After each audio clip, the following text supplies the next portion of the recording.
Merci à vous d'être venus si nombreux, d'être silencieux, attentifs. Merci. Et de vous asseoir. Avant de laisser la parole à Nordine Drissi, je tenais à vous refaire un point. Oui, je vous parle beaucoup de ce cycle de conférences, mais c'est un cycle auquel nous tenons beaucoup, parce que n'oublions pas que c'est un cycle pour vous et par vous. Ce cycle, en effet, il est tenu par un groupe de conférences qui, j'espère, sera formé mi-octobre. Le 16 octobre, si vous êtes intéressés, nous faisons une réunion d'information et peut-être à la fin de cette réunion, un groupe sera formé si vous êtes motivés. Donc je vais vous envoyer un mail un peu plus tard pour que vous puissiez vous inscrire. Et ce n'est pas en venant que vous êtes dans l'obligation de faire partie du groupe. Hein. C'est après les témoignages, après qu'on vous ait présenté tout ce cycle-là. Donc voilà, donc je vous attends nombreux le 16 octobre. Sinon, pour cette première conférence, je suis très heureuse d'accueillir un collègue que certains d'entre vous connaissent ou ont connu aujourd'hui, puisqu'il a donné son cours de droit international et d'éthique. En effet, Nordine Drissi vient régulièrement nous faire part de ses nombreuses connaissances en droit international, en éthique, droit de l'homme. Il est directeur de ND Consultance et il va de par le monde, en fait, laisser trace de son expertise pour améliorer la situation des droits de l'homme. Il a sorti récemment un livre, Bangladesh face à l'autoritarisme, les droits de l'homme en péril. Il en connaît beaucoup. C'est un territoire qui malheureusement se fait écraser dans l'actualité par l'Inde et le Pakistan. On connaît très peu le Bangladesh, donc c'est l'occasion pour nous d'en apprendre plus, surtout qu'il y a pas mal de programmes humanitaires qui sont là et malheureusement ou heureusement vous aurez peut-être à y aller dans votre vie professionnelle, donc soyez attentifs. Juste pour les questions logistiques, on trouve un peu mal poli de partir en plein milieu de la conférence, mais généralement c'est 1 heure d'intervention du conférencier, puis 1 heure des questions-réponses. Si vous devez vraiment partir, attendez que Nordine Drissi ait fini son intervention et partez délicatement. Allez, pas de soucis. Donc merci Nordine d'être ici et je vous laisse la parole. Merci beaucoup. Bonsoir à toutes et à tous. Ravi d'être là à Biofort pour faire cette conférence et partager un petit peu mes constats, mes soucis sur un pays qui est effectivement assez méconnu, alors non seulement écrasé par l'Inde et le Pakistan, ça c'est une des choses, mais aussi écrasé par le fait que c'est un pays qui est prône à un certain nombre de catastrophes naturelles assez régulièrement. C'est ça en général dont on parle au Bangladesh, avec, et en particulier depuis le 25 août 2017, un afflux majeur de réfugiés Rohingyas de la Birmanie voisine. C'est 2 aspects sur lesquels on revient un petit peu dans la presse française sur le Bangladesh, alors que malheureusement, il se passe beaucoup d'autres choses au Bangladesh. Et c'est de ça dont j'aimerais parler aujourd'hui, c'est tout ce qui se passe. Alors je parlerai un petit peu des Rohingyas, mon propos n'est pas sur les Rohingyas, je précise, et je l'avais précisé dès le départ, mais je parlerai un petit peu des Rohingyas sur aussi l'implication de la question Rohingya sur le plan politique interne au Bangladesh. Et je vais vous parler aussi du contexte politique qui n'est pas inintéressant à connaître, et du contexte des droits de l'homme, qui est non plus pas intéressant à connaître, et à voir la mesure aussi, de comprendre la mesure de ce qui s'y passe. Donc moi je travaille en fait sur le Bangladesh depuis 2012, et je viens en fait, j'étais pas du tout, je travaillais un petit peu sur le Pakistan auparavant, je continue à travailler sur le Pakistan, parce que vous savez qu'il y a une histoire commune, on vient tout à l'heure, entre le Pakistan et le Bangladesh. Mais je viens en fait de... Pourquoi je me suis intéressé au Bangladesh? Parce que j'étais juge de l'asile nommé au commissariat des réfugiés aux droits de l'homme, le HCR, à la Cour nationale du droit d'asile entre 2012 et 2016, donc pendant 4 ans en gros. Et on avait beaucoup de dossiers bangladais à la Cour. Et en tant que juge, j'avais un problème éthique. Ce problème éthique était le suivant, c'est qu'on avait très peu d'informations en français et en anglais sur ce qui effectivement se passait au Bangladesh. La question Rohingya ne se posait pas à l'époque, sur le plan politique et sur le plan du respect des droits fondamentaux. Il n'y avait rien. Il y a toujours très peu de choses. Et donc c'est pour ça, parce que j'ai eu ce problème que j'avais pas forcément sur d'autres nationalités, sur la RDC on a beaucoup d'informations, sur l'Afghanistan on a beaucoup d'informations, sur la Syrie on a pas mal d'informations aussi, mais Bangladesh serait, je considère, un trou noir au sein de la recherche. Il y a quelques chercheurs, bien sûr, hein, en France sur la question du Bangladesh, mais il y a peu de production écrite externe en fait et récente. Donc je me suis embarqué dans un, dans un périple d'écriture, parce que j'ai fait un premier ouvrage qui est sorti en mai 2017, et le fruit en fait de 14-16 mois de recherche à Paris, avec des entretiens aussi et un voyage, un premier voyage à Dakar en décembre 2016, et la construction d'un réseau, en fait, d'un réseau de défenseurs des droits de l'homme, de journalistes, pour faire un réseau informel, pour faire remonter de l'information sur effectivement ce qui s'y passait, parce que, encore une fois, on a peu d'informations qui remontent dans la presse française, un peu plus dans la presse anglophone, mais très peu d'écrits sur le Bangladesh. Donc j'ai intitulé cet ouvrage Face à l'autoritarisme, les droits de l'homme en péril, parce que ça donne le ton de ce qui se passait à l'époque quand j'ai écrit en avril 2000, quand j'ai fini d'écrire en avril-mai 2017, et qui est encore plus prégnant et véridique aujourd'hui, parce qu'aujourd'hui on est dans un contexte particulier sur le plan politique, puisque des élections sont attendues en décembre 2018, et en général les élections au Bangladesh, comme d'ailleurs dans le sous-continent indien, au regard du degré de la violence politique, sont assez violentes. Quand je dis assez violentes, il y a des morts. Voilà. Et donc on est un peu en attente de ce qui va se passer avec des évolutions politiques qui vont advenir, et qui vont se développer, et le champ politique, on va en parler, qui se modifie, qui se modifie un petit peu. Donc moi je pars vraiment de cette idée de la compréhension des dossiers individuels qui se posaient et que sur lesquels j'avais à statuer en tant que juge à la Cour nationale du droit d'asile, et ça m'a permis de mieux comprendre le contexte. Je ne suis pas sûr de détenir la vérité vraie. Au moins j'ai pu, comme juge, avoir une meilleure intime conviction, puisque c'est sur le base de l'intime conviction qu'on statue sur des dossiers. J'étais plus à l'aise en tout cas, éthiquement et avec moi-même, pour statuer sur ces dossiers-là, alors que je n'étais pas du tout auparavant. Voilà. Et c'est un processus, c'est une recherche que je mène avec des anciens réfugiés à Paris, avec ces réseaux informels à Dakar, que je continue à mener aujourd'hui. Et mon objectif, c'est aussi de soutenir les associations avec lesquelles je travaille à Dakar sur la question des droits fondamentaux, sur la question des droits fondamentaux. Donc comme je vous disais, la raison d'être de la conférence, il y a 3 points. C'est une situation politique, comme je le disais, en France qui est peu connue, qui est très volatile sur le plan politique et sécuritaire. Mai 2016, attentat à Dakar, une vingtaine de morts, en particulier beaucoup d'Italiens, terrorisme ambiant. Il y a quand même un relan et un terrorisme aussi, les enjeux du terrorisme se posent aussi au Bangladesh de façon assez régulière. Donc on connaît, comme je le disais, la question du Bangladesh surtout par le prisme de la crise humanitaire des Rohingyas, des catastrophes climatiques, et il y a peu de sources récentes en français. C'est un contexte de plus en plus compliqué également sur le plan des droits fondamentaux, sur le plan des droits civils et politiques. La crise des Rohingyas a clairement, ou l'afflux des Rohingyas en territoire bangladais a clairement une implication aussi sur un certain nombre de droits fondamentaux qui sont rognés. Je parle par exemple du droit à la nationalité. Ça a des implications, j'y viendrai tout à l'heure, mais ça a des implications sur comment l'État bangladais voit l'octroi ou la déchéance de nationalité pour certaines populations sur son territoire. Je pense aux Bihari notamment, qui sont des communautés ourdophones, donc qui parlent ourdou, pas bengali. Je vais revenir, c'est important aussi dans la construction, pour comprendre la construction de l'État bangladais. Et donc cette conférence, elle s'inscrit aussi dans la promotion de mon ouvrage, donc écrit en mai 2017. J'ai fait un certain nombre de conférences. C'est la première conférence que j'anime ici à Bioforce et j'en suis ravi. Et j'ai oublié de remercier d'ailleurs et Bioforce et les organisateurs. Merci beaucoup. J'ai aussi fait des conférences à Paris, à l'Institut des droits de l'homme de Lyon, en partenariat avec Forum Réfugiés l'année dernière.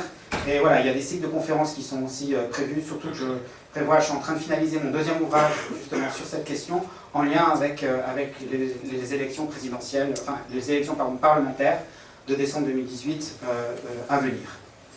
Voilà pour un peu la raison d'être de la conférence. Bon, j'ai deux bailleurs, je me permets de les mentionner parce que c'est grâce à eux, via mon association Planète Réfugiés Droits de l'Homme, que je peux mener ce travail-là. Donc le barreau de Paris, le Fonds de solidarité et de dotation du barreau de Paris, et la fondation ACAD pour la dignité humaine, qui m'aident à financer ce projet, qui m'ont aidé à retourner à Dakar en novembre 2017, donc pour revoir un certain nombre d'acteurs, d'avoir des témoignages que je n'avais pas forcément récoltés lors de le premier voyage de recherche, parce que aussi c'est une question de confiance qu'il faut construire avec ces partenaires-là, notamment avec les journalistes, avec les défenseurs des droits de l'homme, les blogueurs, la communauté, si on peut parler de communauté homosexuelle au Bangladesh, parce qu'ils sont tous partis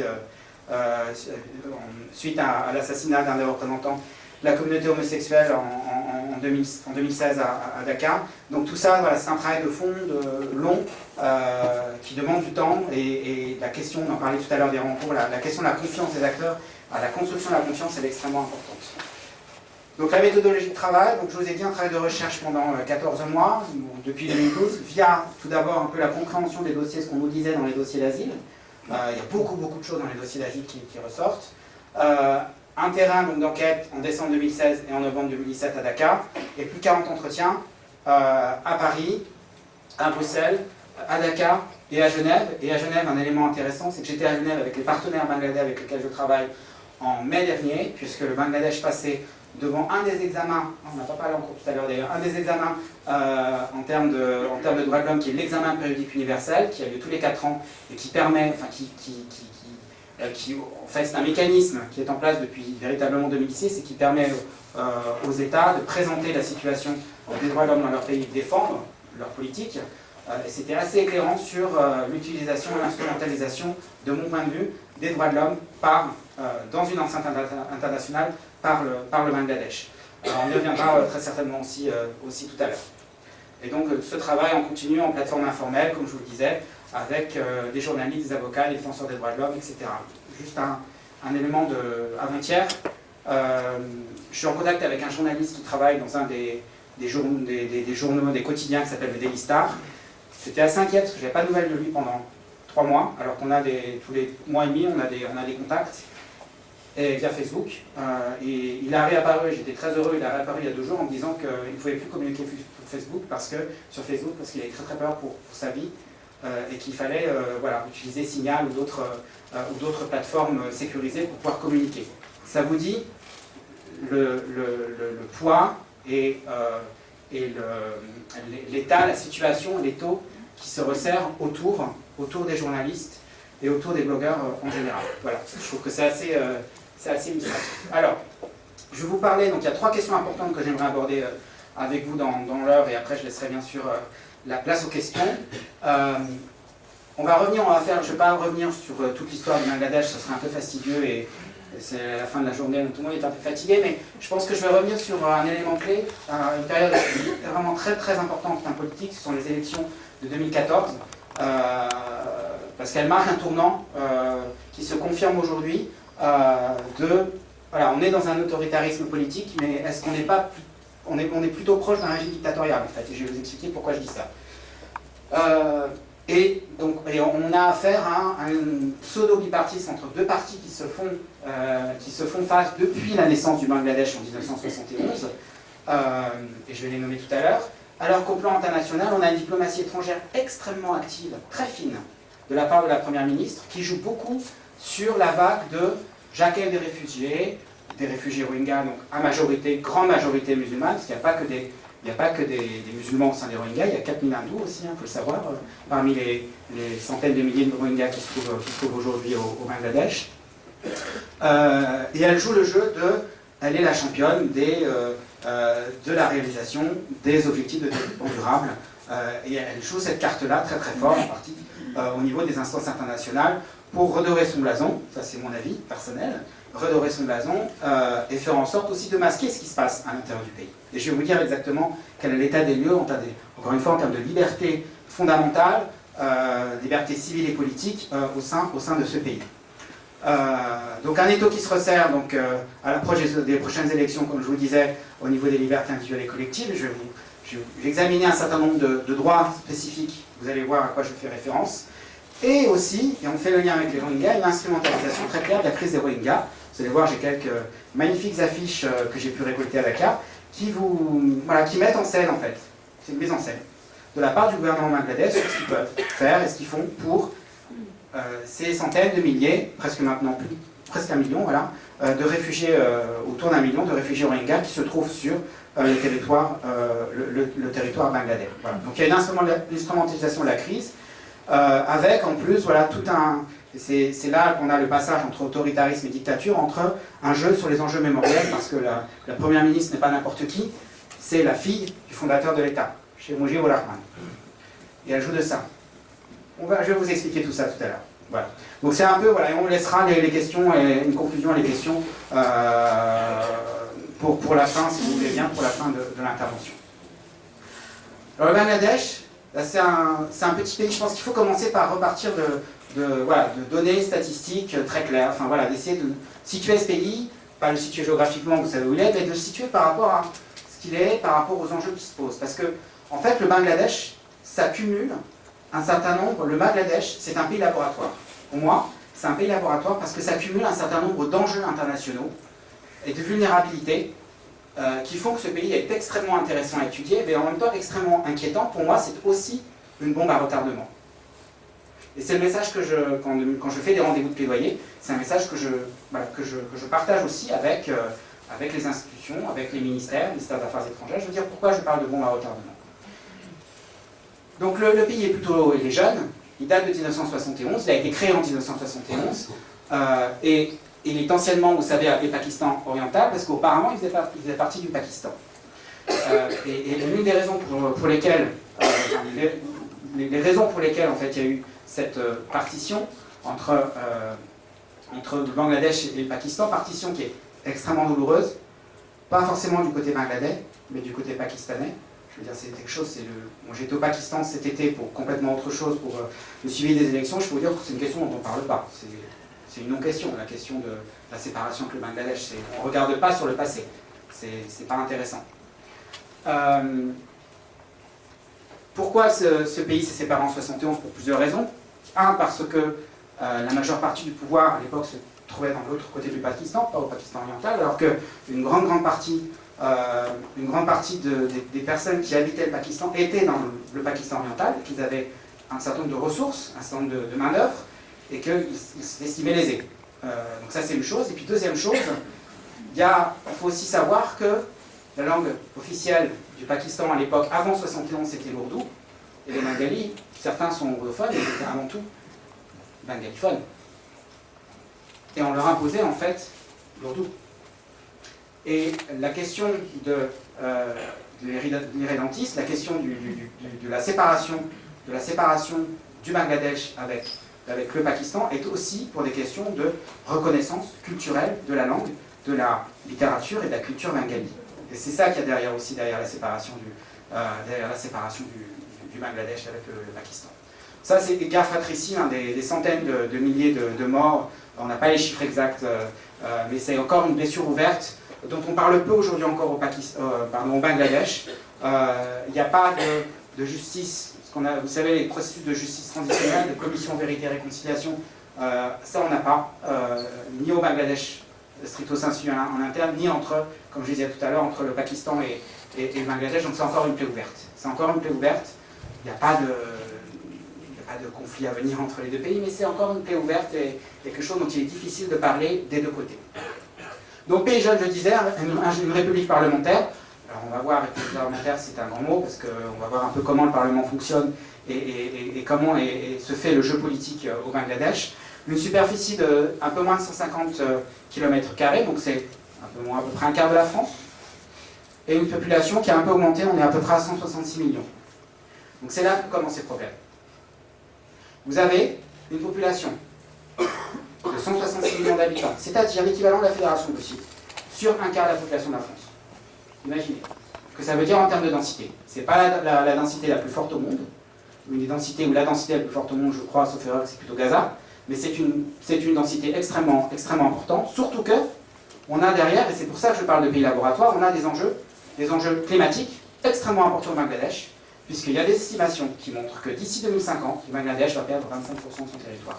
Donc imaginez déjà, puisque les villes sont extrêmement congestionnées, le territoire est extrêmement congestionné, le pourcentage des terres qui se trouvent au-dessus de 5 mètres au-dessus du niveau de la mer est très faible, donc c'est un pays qui est inondable très facilement. Voilà. Et c'est pour ça qu'on a aussi ces catastrophes naturelles, je finis avec l'humanitaire, ces catastrophes naturelles assez récurrentes.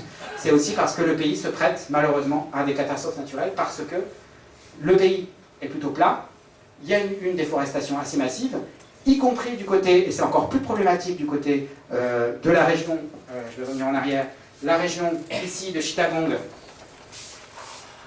où on a, et de Cox's Bazar ici, où on avait un certain nombre de forêts qui ont été complètement, il y a eu une déforestation assez importante, qui fait que les sols ne tiennent plus, et donc il y a des glissements de terrain à venir encore, et c'est là justement où on a les Rohingyas, les réfugiés Rohingyas. Donc je ne vous examine pas le problème, déjà il y a un certain nombre de soucis, donc des soucis à venir encore plus. Donc une densité très très forte, donc 8e pays le plus peuplé au monde, capitale Dakar, environ 14 millions d'habitants, une croissance démographique d'1,2% et un taux d'alphabétisation de 61% que je mets en doute.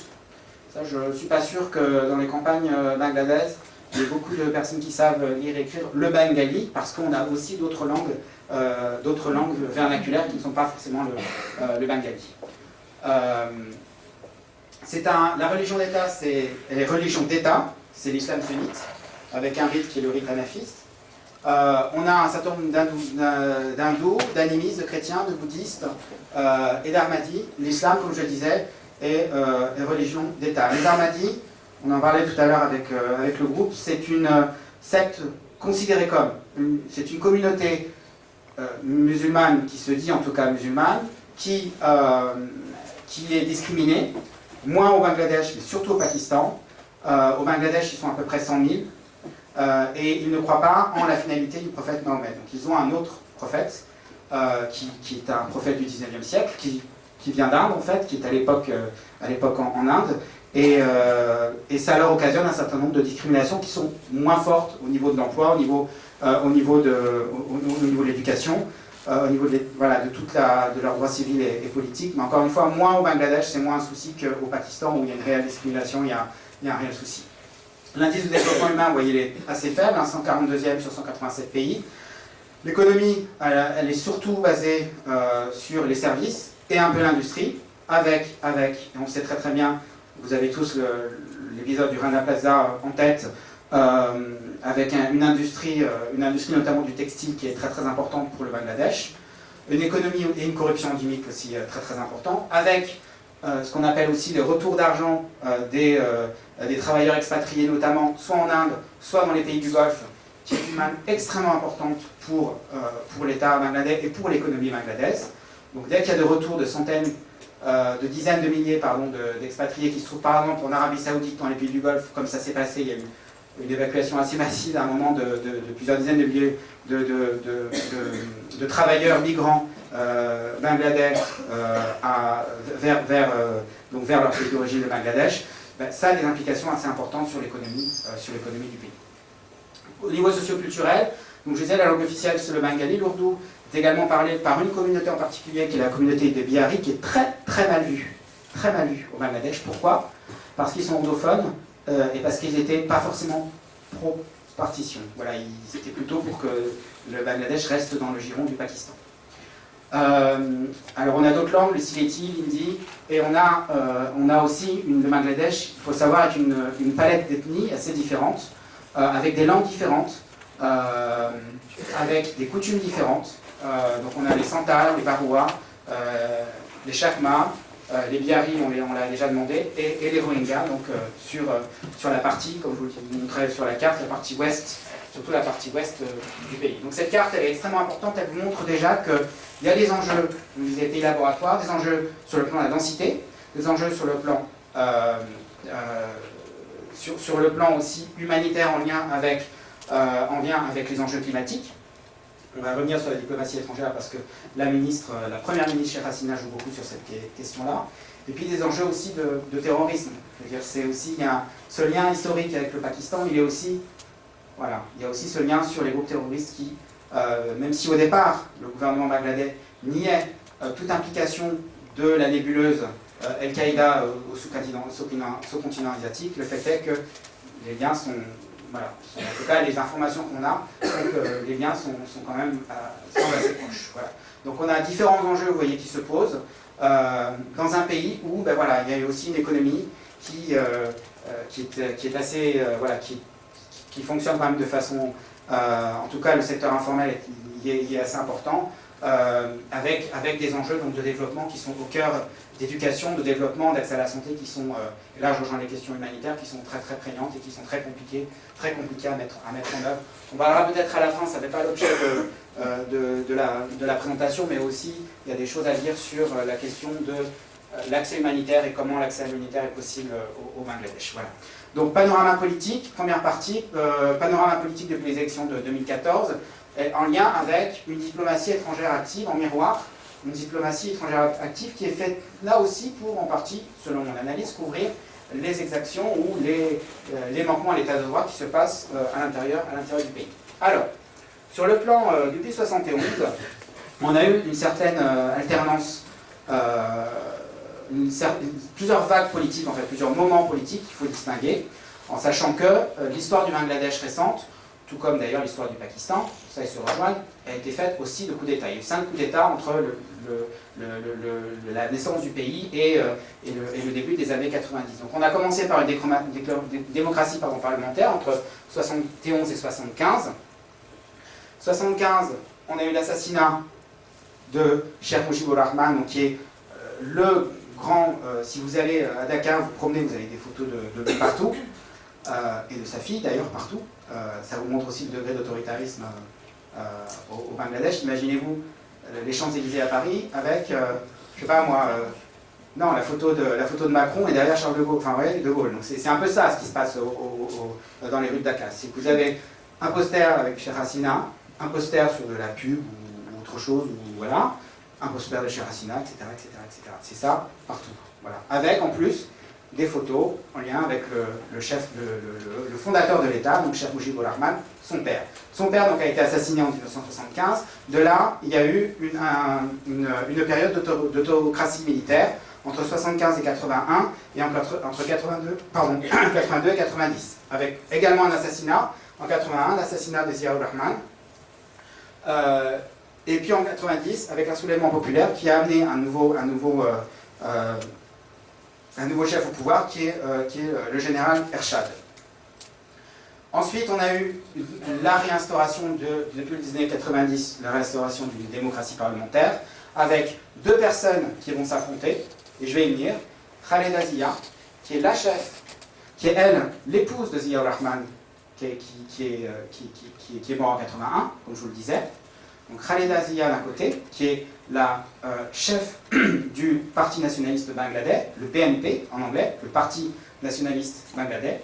Et de l'autre côté, vous avez Sheikh Hasina, donc digne fille de Cheikh Mujibur Rahman, le fondateur de l'État, qui, elle, est responsable, qui mène l'autre parti au pouvoir, qui est le parti de la Ligue Awami, l'Awami League. Voilà. Donc, depuis 90, en fait, la vie politique bangladesh est faite de cette alternance entre ces 2 dames, ces 2 bégoums, on dit en bengali, donc ces 2 grandes dames, entre d'une part donc Sheikh Hasina, fille de Cheikh Mujibur Rahman, fondateur de l'État, et de l'autre Khaleda Zia, qui est chef du Parti nationaliste Bangladesh, BNP, et qui est l'épouse de Ziaur Rahman, donc ce chef d'État assassiné.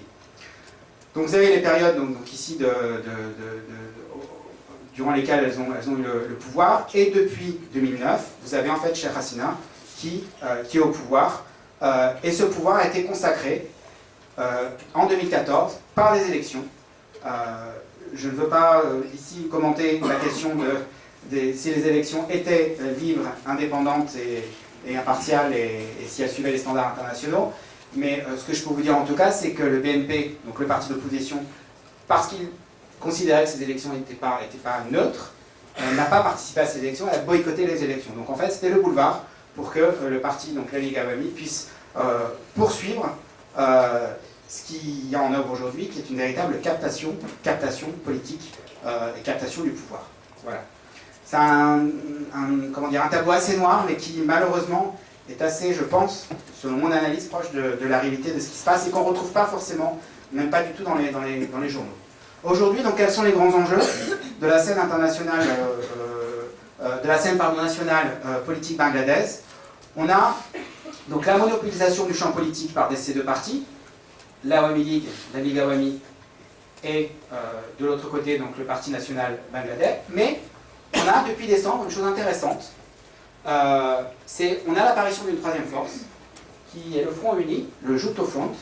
Le Front Uni qui, en fait, c'est très intéressant de savoir qui porte ce nouveau front, qui est en fait le premier, qui est le docteur Kamal Hussein, donc qui porte ce nouveau front, qui porte cette troisième forme, politique, que Sheikh Hasina, si vous regardez la presse, j'ai regardé la presse bangladesh ce matin, accuse déjà de corruption et jette le discrédit sur cette force-là.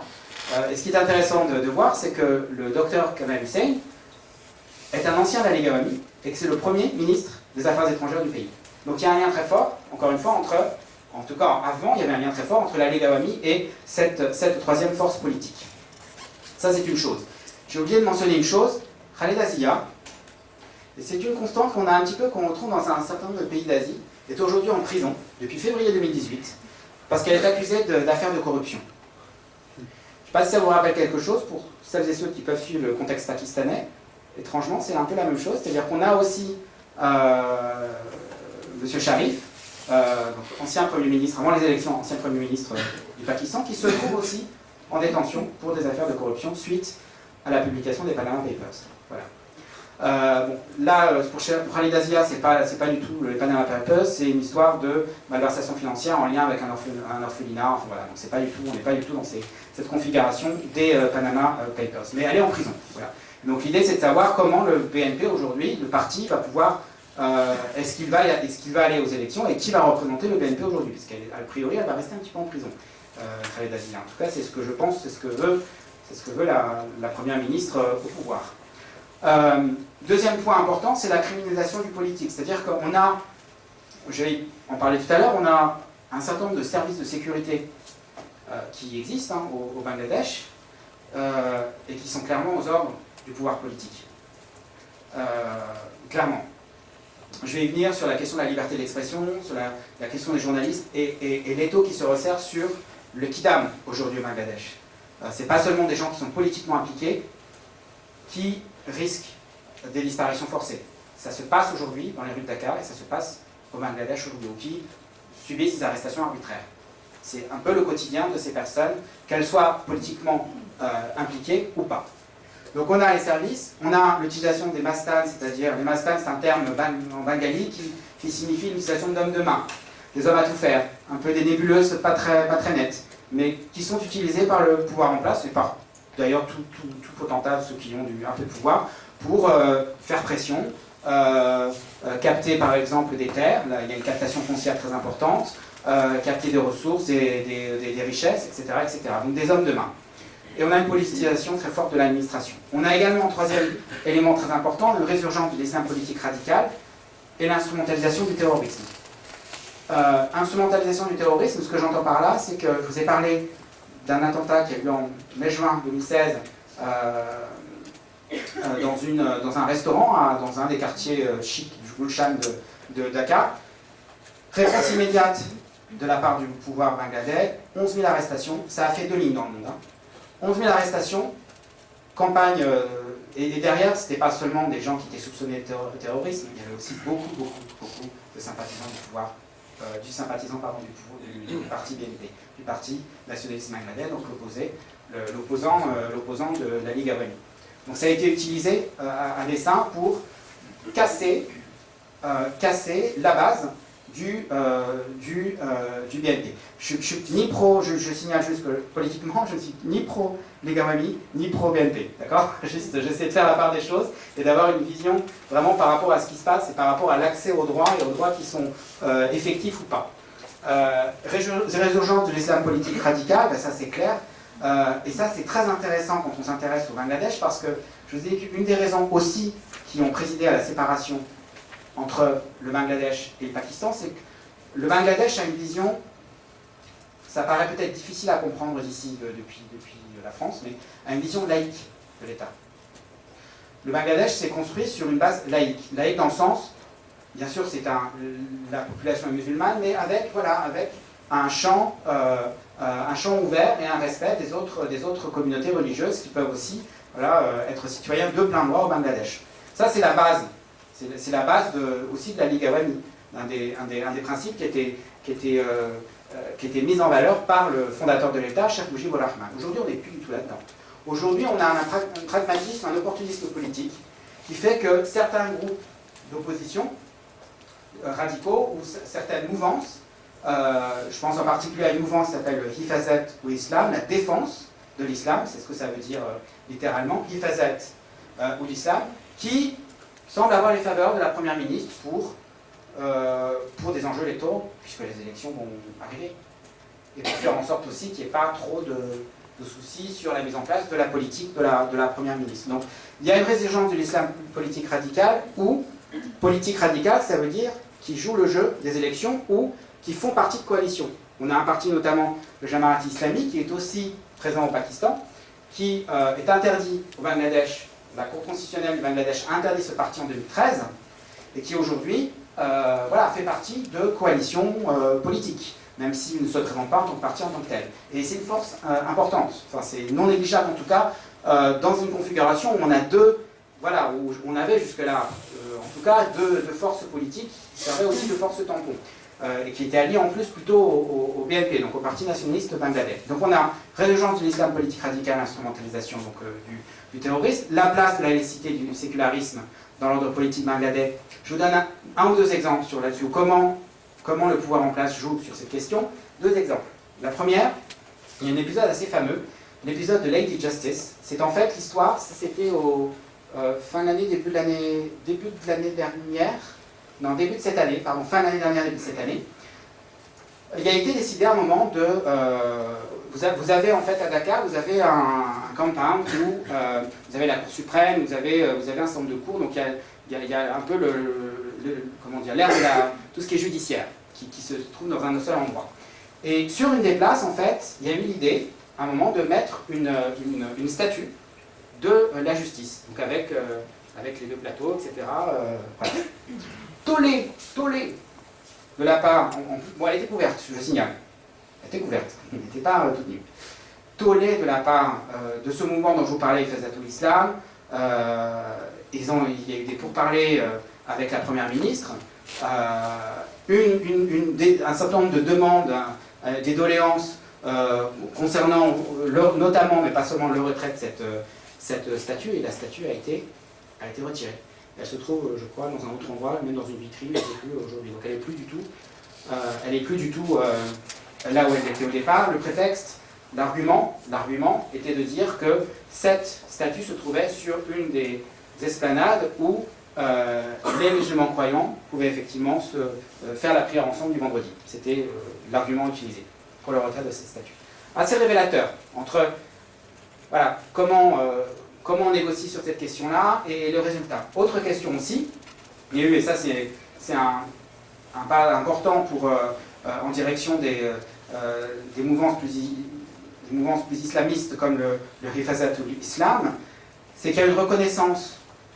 Vous avez, en termes d'éducation, au Bangladesh, comme dans pas mal de pays d'ailleurs, vous avez des éducations publiques et l'éducation privée.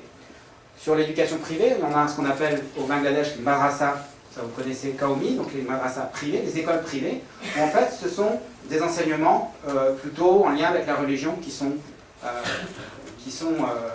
professés, qui sont enseignés. Je ne me prononcerai pas sur la qualité des enseignements, moi s'en faut, je ne les ai pas suivis moi-même donc je ne peux pas me prononcer, mais ce que je peux vous dire c'est qu'il y a eu un tollé de la part d'une partie de la société civile bangladesh lorsque la Première ministre a accepté, c'était une des conditions, une des demandes de ce groupe Hifazatul Islam, de faire une équivalence entre un master délivré par ces madrasas Qaomi, ces écoles privées, avec les masters des écoles publiques ou des universités bangladaises. Voilà. Il y a eu un tollé total, tout simplement parce que je pense que le niveau n'est absolument pas équivalent. Voilà. Et c'est aussi reconnaître un certain statut à l'enseignement religieux. C'est ça aussi qu'il y a derrière. Voilà. Je vous parle de tout à l'heure sur l'Hifadhatul Islam. L'Hifadhatul Islam, c'est une mouvance qui est assez récente, qui est apparue autour de 2013-2014. Et pourquoi elle est importante? Et pourquoi elle est très importante aussi pour les élections à venir? C'est que les Hifadhatul Islam, ils sont très très importants, ils sont assez implantés sur la région de Chittagong, vous savez, là où justement il y a un certain nombre la plupart des Rohingyas se trouvent, et ils animent et ils portent des centaines d'écoles, enfin des milliers d'écoles. Donc ce sont les pourvoyeurs de l'éducation de base pour un grand nombre de Bangladais sur ces régions-là. Vous imaginez bien le pouvoir que ça peut donner dans un contexte bangladais où l'enjeu de l'éducation est majeur, et sur aussi le rôle que les parents peuvent voir aussi, parce que c'est aussi un bassin, les parents de ces enfants sont effectivement un bassin électoral important pour le parti au pouvoir, encore une fois, dans le cadre des élections à venir. Donc c'est une mouvance qui a un rôle à jouer, qui a l'oreille, apparemment, qui a l'oreille du pouvoir et qui fait avancer un certain nombre de ces revendications. Mais de l'autre côté, on a des nouveaux acteurs de la société civile, avec une question très importante, et c'est ça moi, que je voulais creuser quand j'avais mes dossiers d'asile et que je ne comprenais pas vraiment, c'est la question de l'engagement associatif. En quoi, au Bangladesh, l'engagement associatif est synonyme de persécution? Et l'engagement associatif au Bangladesh est synonyme de persécution. Pourquoi? Parce que l'engagement associatif, ça veut dire quoi? Ça veut dire essayer de retirer des enfants des rues, par exemple, de leur tirer des réseaux. Mais pour tirer des enfants des rues de ces réseaux-là, c'est moins de, entre guillemets, de main-d'œuvre pour ces personnes qui organisent ces réseaux-là, c'est moins d'argent. Et donc, ils sont potentiellement, ces personnes qui défendent ces enfants sont potentiellement victimes, peuvent devenir victimes et être discriminées, persécutées par ces potentats locaux qui sont derrière ces trafics. Même chose pour la traite des femmes, par exemple, ou la question de drogue. Même chose. Voilà. Donc, il y a l'engagement associatif, quel que soit le niveau, que ce soit à petit niveau ou à grand niveau. Le champ local est extrêmement important au Bangladesh. Il y a beaucoup de choses qui se trouvent au niveau local. Tout n'est pas décidé à Dhaka. Il y a beaucoup de choses qui se comprennent seulement si vous êtes sur le lieu, en fait, sur le village ou sur la commune. Et donc, cette question de l'engagement associatif est extrêmement importante. Alors, la grande question, là, sur le plan politique, c'est de savoir si effectivement, a priori, ils vont y aller, mais le BNP va faire partie des élections de décembre 2018 ou pas. C'est la grande question. Et si oui, qui, sachant que Khaleda Zia est en prison, qui va représenter le parti? Donc vous avez ces deux dames-là. Donc vous avez à gauche Khaleda Zia, donc celle qui est en prison, plusieurs fois donc première ministre, comme je vous l'ai dit. Et vous avez Sheikh Hasina, qui est l'actuelle première ministre, et qui règne d'une main de fer. Je vais y venir tout à l'heure sur les enjeux mémoriels, mais il est très important de resituer Sheikh Hasina dans son contexte familial, puisque c'est la fille, encore une fois, du fondateur de l'État. C'est lui qui a mis en place les bases de l'État bangladais aujourd'hui. C'est lui qui a donné la voie politique pour le Bangladesh, qui n'a de cesse d'être rappelé. Et je mentionne par ailleurs que un des discours majeurs de Cheikh Mujibur Rahman a été vraiment utilisé fortement par Sheikh Hasina au niveau politique interne et international. Un des discours majeurs de son père a été inscrit au patrimoine universel de l'UNESCO. Je crois que c'est l'UNESCO, oui, c'est ça. Donc, c'était quelque chose de... Voilà, elle prenait la parole, elle commençait par ça. Dans des discours, elle commençait par... Voilà, on l'a fait. On a réussi à mettre ce discours au patrimoine immatériel, je crois que c'est de l'UNESCO. Au passage, le patrimoine universel de l'UNESCO, vous avez l'appel de juin 40. Donc c'est pas rien, cette reconnaissance. Donc vous avez ces deux personnes-là qui se haïssent cordialement et qui, concrètement, font en sorte que, malheureusement, la vie des citoyens bangladais n'est pas très heureuse et compliquée au quotidien. Alors, des éléments aussi à prendre en compte. Je vous parlais tout à l'heure de la partition entre le Bangladesh et le Pakistan. Il y a eu des atrocités qui ont été commises en 1971. Il y a eu des crimes de guerre, très clairement. qui ont été commises. Et dans ce cas, en 2010, a été mis en place un tribunal international. Il n'a que le nom international, c'est un tribunal en fait national, mais un tribunal international des crimes de guerre. Et un des partis est particulièrement visé, c'est le Jamaat islami dont je vous parlais tout à l'heure, qui est interdit depuis 2013 en tant que parti politique, mais les membres, les dirigeants qui a priori ont du sang sur les mains, parce qu'ils étaient contre la partition, sont aujourd'hui, les têtes en tout cas, sont aujourd'hui soit en prison, soit incriminés. Voilà, une grande partie d'entre eux. Certains ont été exécutés, parce que la peine de mort est toujours est prononcée et exécutée, j'en parlais tout à l'heure, au Bangladesh. On a eu un mouvement également en 2013, alors assez ambivalent, c'est le mouvement de Shahbag, en lien justement, je le mets en parallèle avec ce tribunal international, parce que il y a un des dirigeants du Jamaat islamique, Kader Mollah, qui avait été condamné en fait à la prison à perpétuité et non pas à la peine de mort. Donc il y a eu un tollé apparemment à Dakar avec des manifestations pour en fait demander à ce qu'il soit condamné à mort et exécuté. Et de l'autre côté, on avait des opposants qui disaient ben voilà, nous, on veut plus de ça. Et donc il y a eu un certain nombre d'échanges assez musclés. Et c'est le dernier grand rassemblement où il y a eu ces échanges musclés depuis lors. On a eu des manifestations étudiantes en lien avec les questions routières et le fait que 2 étudiants récemment sont morts parce qu'ils ont été écrasés, donc ça fait un tollé à Dakar et les étudiants se sont réunis et certains d'ailleurs sont en prison à cause de ça aujourd'hui.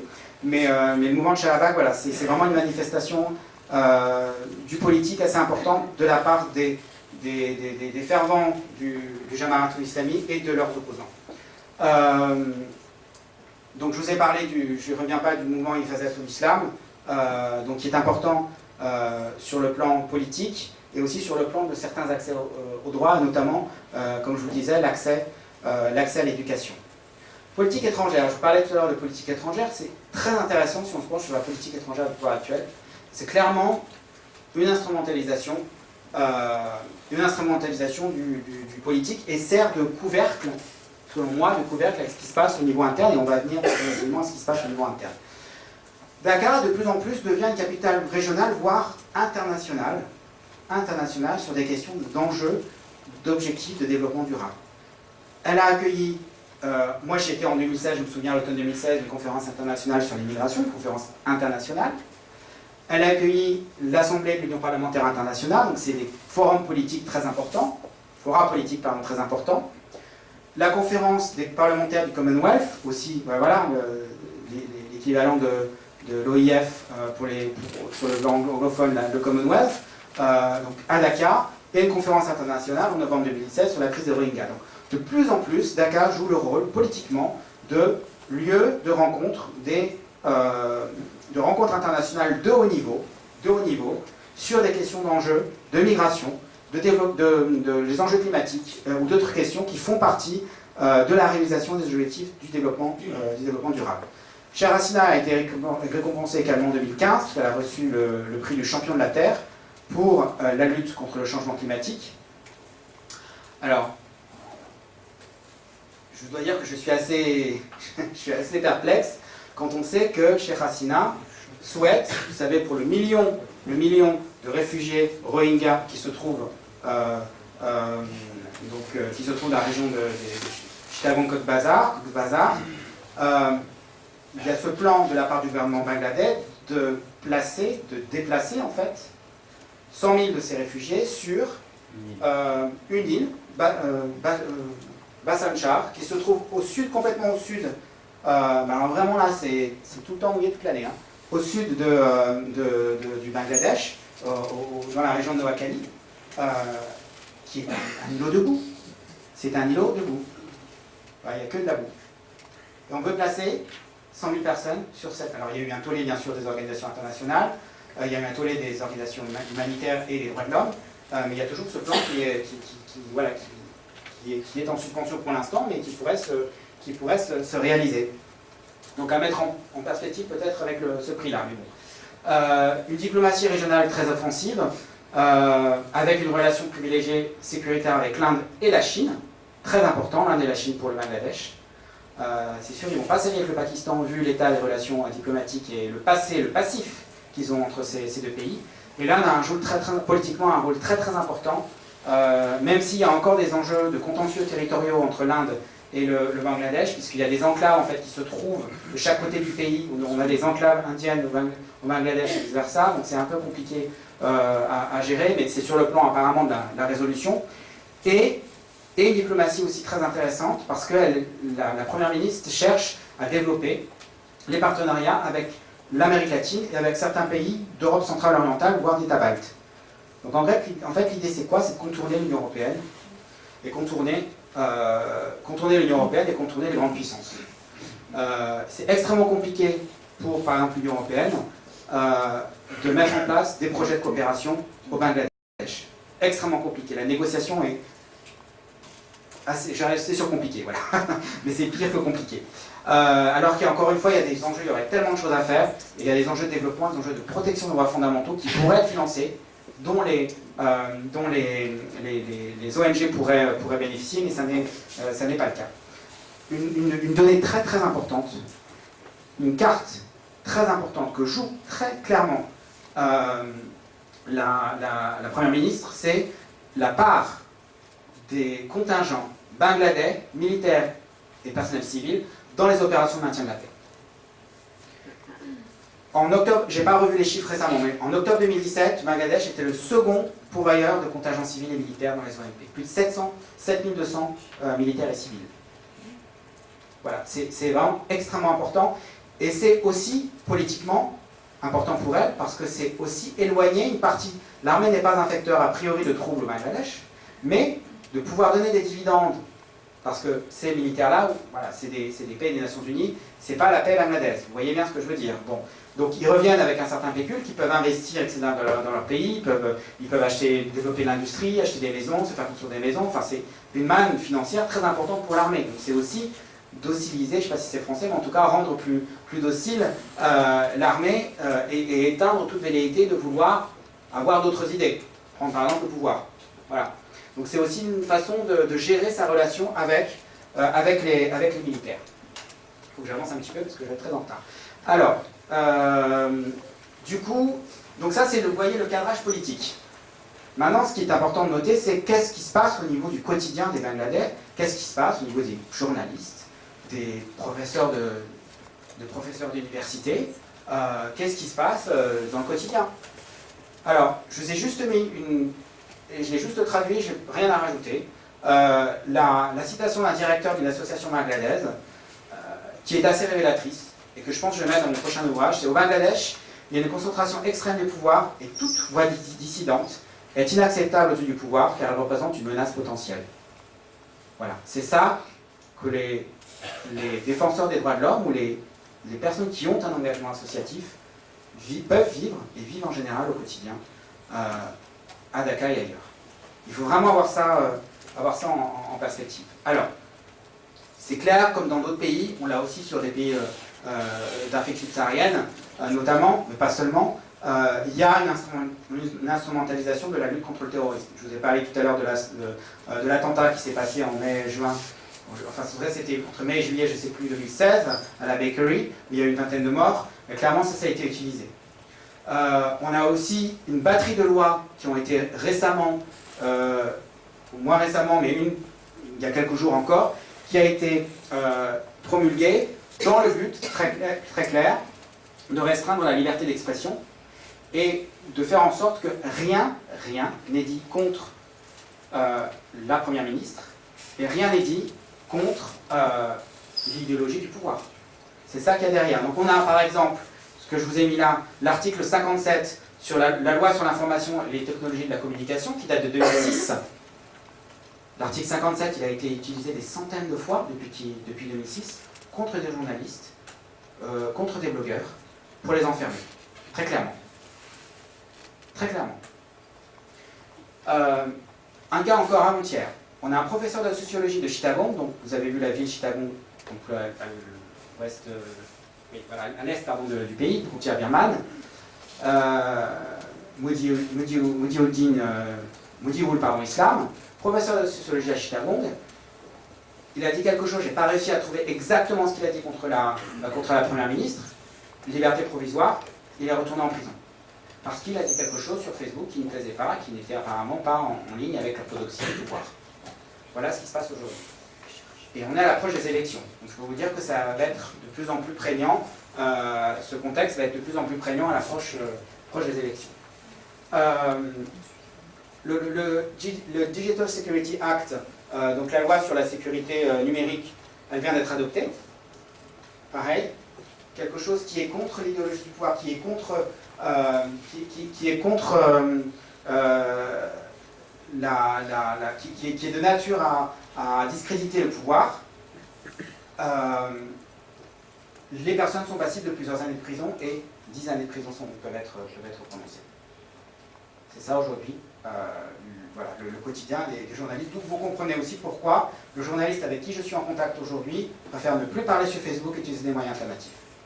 C'est vraiment une crainte sévère et réelle. Je vous passe les détails, mais il y a eu aussi des journalistes qui ont été, il y a quelques années, moins ces 2 dernières années, mais qui ont été tués tout simplement par ces mastanes, ces personnes en sous-main, vous savez, ces sbires un petit peu, on ne sait pas qui on est, cette nébuleuse de mafieux qui ont pignon sur rue hein, et qui commettent des crimes. Voilà. Parce qu'il faut savoir que, je vais passer à là parce que ça j'ai déjà dit, mais il faut savoir aussi que la question des blogueurs elle est importante, elle a vraiment émergé à partir de 2013 au Bangladesh. Et c'est ce qu'il faut savoir au Bangladesh, c'est que c'est le continuum blogueur qui est vu comme libéral et libéral qui est vu comme séculariste et donc athée. Et la question de l'athéisme, là, ça passe pas du tout sur une grande partie de la population bangladesh. Il faut aussi savoir que je vous ai parlé, je fais des liens avec ce que j'ai dit auparavant, pardon, c'est pas que c'est confus, mais c'est tellement, il y a tellement de choses de liées. Je vous ai parlé des personnes qui étaient des migrants économiques, notamment des pays du Golfe, en Arabie Saoudite ou autres, qui, après plusieurs années de travail dans ces pays du Golfe ou en Arabie Saoudite, reviennent avec une pratique de l'islam qui est beaucoup plus rigoriste et qui a aussi une influence sur la façon dont une partie de la population voit l'islam aujourd'hui et la pratique de l'islam. Et ça a aussi son influence. Ça a aussi son influence sur un contexte, voilà, voilà, un contexte musulman qui n'est pas, qui au Bangladesh n'est pas celui de l'Arabie Saoudite très clairement. Voilà.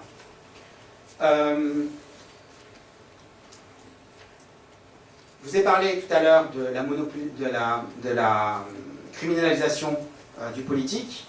L'un des instruments de cette criminalisation du politique, c'est l'utilisation des différents services de sécurité, en particulier ce qu'on appelle le RAB, le Rapid Action Battalion, qui, beaucoup de rapports et internationaux, des associations de défense des droits de l'homme et nationaux reviennent sur les exactions qui sont commises par ce service, donc le RAB, le Rapid Action Battalion, et qui, notamment, qui commettent des exécutions, selon les informations qui sont assez crédibles, des exécutions sommaires ou des disparitions forcées. Je vais venir tout à l'heure. Donc on a vraiment voilà, l'installation d'un régime de terreur, véritablement, qui plane autour des journalistes, des blogueurs, des artistes aussi. J'ai rencontré, la dernière fois que j'étais à Dhaka, j'ai rencontré une troupe de musiciens. Et ça va, c'est assez révélateur, qui avait en fait une chanson sur l'implantation d'une centrale électrique, hydroélectrique. Et parce que c'est un enjeu majeur là où vous pouvez les chanter, et que c'est possiblement une pierre d'achoppement et voilà, potentiellement aussi vecteur de violence, ils se sont abstenus, ils n'ont pas chanté cette chanson-là parce que c'était tellement enfin, voilà, tellement sensible cette question de l'implantation et de la construction d'une centrale hydroélectrique sur cet emplacement-là qu'ils ont préféré pas chanter et donc voilà, ils s'auto-censuraient en fait. C'est ça qu'il faut retenir.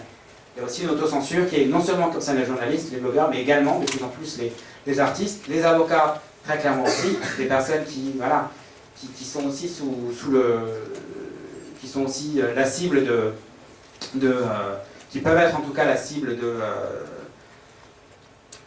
du pouvoir en place ou d'autres potentats locaux. Moi j'ai rencontré plusieurs avocats, dont un en particulier, qui, je ne peux pas prononcer dire quelle minorité, mais une des minorités ethniques, qui milite aussi pour sa minorité et qui a été victime de disparition forcée. On l'a enlevé un matin, on lui a dit tu arrêtes maintenant de défendre il défendait des journalistes qui avaient été arrêtés, et on lui a dit soit tu arrêtes, soit il va t'arriver des problèmes.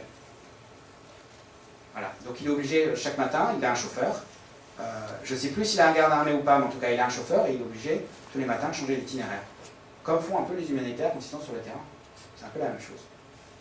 On est à Dakar, quoi. C'est un peu... Voilà. C'est pas génial. Hein. Sur le plan... Alors, ce qui est intéressant aussi, c'est les déclarations publiques sur les droits fondamentaux. Alors, on a quand même des petites perles. On a des petites perles. Alors là, et ça, je l'ai... J'ai eu des discussions avec l'Union Européenne à Bruxelles et je leur ai montré. Je leur ai dit, mais qu'est-ce que vous dites? J'ai pas eu vraiment de réponse, mais qu'est-ce que vous dites face à ça? Donc, on a la Première ministre, sachant qu'elle est extrêmement pressurisée par les services de sécurité dont je vous ai parlé. Il y a une loi, en gros, une loi contre la torture qui a été adoptée en 2013, qui est très imprécise, qui n'est vraiment pas en ligne avec la définition internationale de la torture, notamment sur quelles sont les forces de police, les agents gouvernementaux. On a oublié la moitié des services de sécurité dans la loi, comme par hasard. Mais il en reste certains. Et certains services demandent très clairement, et alors sans aucune vergogne, sans aucune honte, demandent à la Première ministre, écoutez, à nous ça nous gêne quand même cette loi, on va l'abroger. Parce qu'on ne peut pas faire ce qu'on veut. Voilà. C'est le niveau... Et derrière, on a le ministre de l'Intérieur qui dit « Ah, vous avez peut-être raison, voilà l'état, oui, alors comment vous voulez après avoir des gens qui vont déposer plainte au commissariat et qui se sentent protégés? C'est compliqué. L'effectivité de l'état de droit, l'effectivité des plaintes, elle est compliquée, je peux vous dire, au Bangladesh. Pour revenir donc on a eu cette merveilleuse déclaration. Donc le Prime Minister demande à ses services d'action rapide de faire en sorte que personne ne soit torturé, de façon non nécessaire. Ça veut dire quoi de façon non nécessaire? C'est une blague. C'est soit en torture, soit en torture pas, mais bon, c'est pas entre deux. Vous voyez, c'est ça. Et ça passe complètement inaperçu. Aucune réaction. J'ai vu aucune réaction. Alors les Nations Unies, le Haut Commissariat des droits de l'homme aux réfugiés, maintenant ils sont une personne. Avant, ils étaient une demi-personne. La moitié sur le contexte bangladais, la moitié sur les Rohingyas. Qu'est-ce que vous voulez faire avec une personne sur de tels enjeux? C'est pas possible, c'est pas possible. Donc voilà, c'est cette sorte de... On a plein d'anecdotes, enfin malheureusement d'anecdotes comme ça, ou de citations, qui vous donnent aussi le ton, par le pouvoir, de comment on considère les droits fondamentaux. Après, ce qui se dit à Genève, c'est autre chose, bien sûr, tout va bien. Comme je vous disais, j'étais à Genève en mai, j'ai vu le ministre de la Justice qui présidait la délégation bangladesh, qui défendait le rapport étatique. Je peux vous dire qu'il fallait rester assis pour pas... Quand on sait ce qui se passe derrière, au niveau du terrain à Dhaka et ailleurs, c'est compliqué quand même de tenir un tel discours. Et j'ai deux, trois citations d'ailleurs de cela. Donc, sur le plan de la torture, donc je vais reprendre deux, trois questions centrales sur les droits fondamentaux. Sur le plan de la torture, c'est clair que la torture elle est endémique. Bangladesh, il ne faut pas se cacher. La torture elle est endémique. C'est un moyen, la torture est le moyen privilégié pour obtenir des aveux. Les magistrats, même si les aveux ont été obtenus sur la torture, acceptent ces aveux-là, donc ils ont tellement la trouille de faire quelque chose qui aussi va de travers que voilà, ils ne jouent pas ce rôle de filtre. C'est un fait, je ne prends pas de jugement parce que je ne sais pas ce que je ferai à leur place, parce que c'est un contexte compliqué, mais clairement il y a aussi une émission du pouvoir politique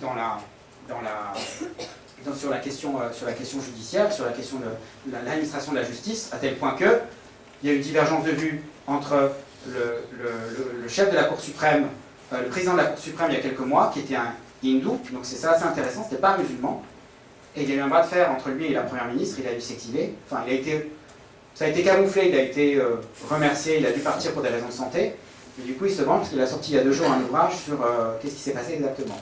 Voilà. Monsieur Sina. Donc encore le pouvoir judiciaire, vous voyez, l'administration de la justice est entre les mains du politique. Les profils des victimes de torture extrêmement variés. Alors tous les moyens sont bons pour obtenir des aveux, pour obtenir en sorte que une captation foncière, une terre intéressante qui se trouve à plus de 5 mètres au-dessus du niveau de la mer, c'est de l'or en barre, excusez-moi de l'expression, mais c'est très précieux au Bangladesh. Bon, on peut torturer pour ça aussi, pas grave. Et au vu de ce que je vous ai dit, de la nature du pouvoir judiciaire il y a peu de personnes qui foncièrement portent plainte. Peu de personnes, parce qu'elles ont peur en fait de représailles. Ou elles ont peur, parce que c'est un système aussi qui est en place au Bangladesh, ce qu'on appelle des affaires controuvées, donc des fausses affaires, des affaires controuvées, fausses affaires qui sont déposées parce que vous avez déposé plainte. Donc on vous accuse d'avoir violé la sœur du voisin, parce que vous avez déposé plainte, une plainte qui peut être réelle, effectivement, vous voyez. Donc tous les moyens sont bons pour aussi utiliser la justice à tort et à travers. Donc je ne vous raconte pas le nombre de plaintes qu'il y a et que les juges doivent traiter, c'est incommensurable. Le système est complètement congestionné, il n'y a pas beaucoup de juges, c'est un des taux en termes de présence de magistrats qui est très très faible sur la zone du sous-continent indien. Pareil sur les forces de sécurité et des polices, c'est un des taux les plus bas sur tout le continent indien, le ratio population civile et policiers. Donc voilà, donc on a un système judiciaire qui est extrêmement corrompu et très politisé, donc qui ne peut pas jouer son rôle. Ça c'était l'entrée de l'ancienne prison de Dacca, une nouvelle a été ouverte dans un autre lieu. Donc comme je vous disais, je l'ai dit tout à l'heure, la définition de la torture n'est pas du tout conforme au droit international, donc on oublie une partie des agents ou de gouvernement qui pourraient torturer. Donc si on les oublie, dans la loi, ça veut dire qu'on ne peut pas utiliser l'article en question pour déposer une plainte. Donc par définition, ils sont protégés. Sur la question des disparitions forcées, je vais aller vite, mais sur la question des disparitions forcées, c'est aussi un phénomène très très important qui est complètement nié par les autorités bangladaises. C'est nié, alors là c'est aussi très intéressant, ce que nous dit le ministre de la Justice à Genève en mai 2018, il nous dit « Ah non, mais il n'y a pas de disparition forcée, vu que l'État n'est pas responsable, il n'y a pas de disparition forcée, donc il n'y a pas besoin de faire en sorte que la qualification juridique de la disparition forcée soit incluse dans une loi spécifique. Il n'y a pas besoin parce que ça n'existe pas, les autorités font rien, ne sont pas responsables. C'est QFD, on n'a rien à dire, très logique. Donc il n'y a rien qui se fait sur cette question-là au niveau juridique. Moi j'ai rencontré la sœur en novembre 2017, la sœur d'un disparu qui était victime de disparition forcée, qui était un professeur à l'université North-South, qui a disparu pendant 40 jours. Il écrivait sur les signes politiques. A priori, il y a quelque chose qui n'a pas plu à quelqu'un de haut placé, on ne sait pas qui exactement. Il a disparu pendant 40 jours. Il est réapparu après 40 jours, muet. Il ne veut pas s'exprimer sur ce qui s'est passé. Et clairement, on lui a demandé de ne pas s'exprimer sur ce qui s'est passé. Voilà. L'État, un des services de sécurité, l'a fait réapparaître au bout d'une quinzaine de jours en disant qu'il a été arrêté effectivement hier. En fait, il a été en détention déjà pendant 20 jours. Voilà. En détention secrète. Voilà. Et ça se passe, c'est un prof d'université. Il écrit sur les signes politiques. Enfin voilà, et a priori, il n'écrit pas des choses. Je ne ferai pas de comparaison avec certains polémistes, mais vous voyez quoi. Il n'écrit pas des choses très très très très dangereuses. Voilà. Donc j'étais en contact pas mal avec sa sœur et c'est vrai que la pression que c'est au quotidien pour la famille, c'est énorme parce qu'ils ne sont pas le tiers des personnes qui sont disparues, qui sont victimes de disparition forcée au Bangladesh, ils reviennent les pieds devant, il faut le savoir. Donc c'est très sérieux, très très sérieux. Et c'est un mode opératoire qui est utilisé dans tout ce système de terreur, parce que c'est un système de terreur qui est utilisé pour faire taire toute velléité d'opposition. Alors juste sur la question de porter plainte, pas porter plainte, il faut savoir qu'au Bangladesh, il n'y a pas de système de cadre juridique qui protège les victimes et les témoins. Donc il n'y a pas de loi de protection des témoins comme on peut avoir dans d'autres contextes. Et de ce fait, voilà, les témoins ont tellement peur, ils ne sont pas protégés, qu'ils décident de ne pas porter plainte. Il y a une commission nationale des droits de l'homme du Bangladesh, mais elle n'a pas toutes les garanties d'indépendance et d'impartialité. Ce n'est pas moi qui le dis, c'est les Nations Unies.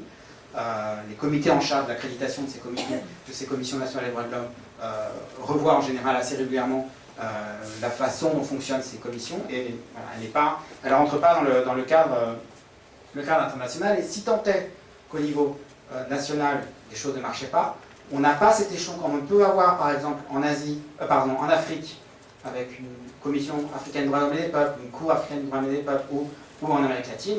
On n'a pas de cour régionale asiatique. On n'a pas de cour régionale sur les droits de l'homme en Asie. Et ça, c'est un gros manque. et c'est vraiment un souci pour les victimes, pour faire valoir leurs droits au-delà de l'État quand ça se pose. Peine de mort très vite, alors c'est aussi utilisé, au départ c'était utilisé surtout, je vous l'ai dit, contre les hauts dirigeants du Jamaat islami, parce qu'ils étaient susceptibles d'avoir commis des crimes de guerre. Mais aujourd'hui, c'est étendu à un certain nombre d'autres crimes. Le viol, par exemple, les crimes d'utilisation, de commerce, de drogue.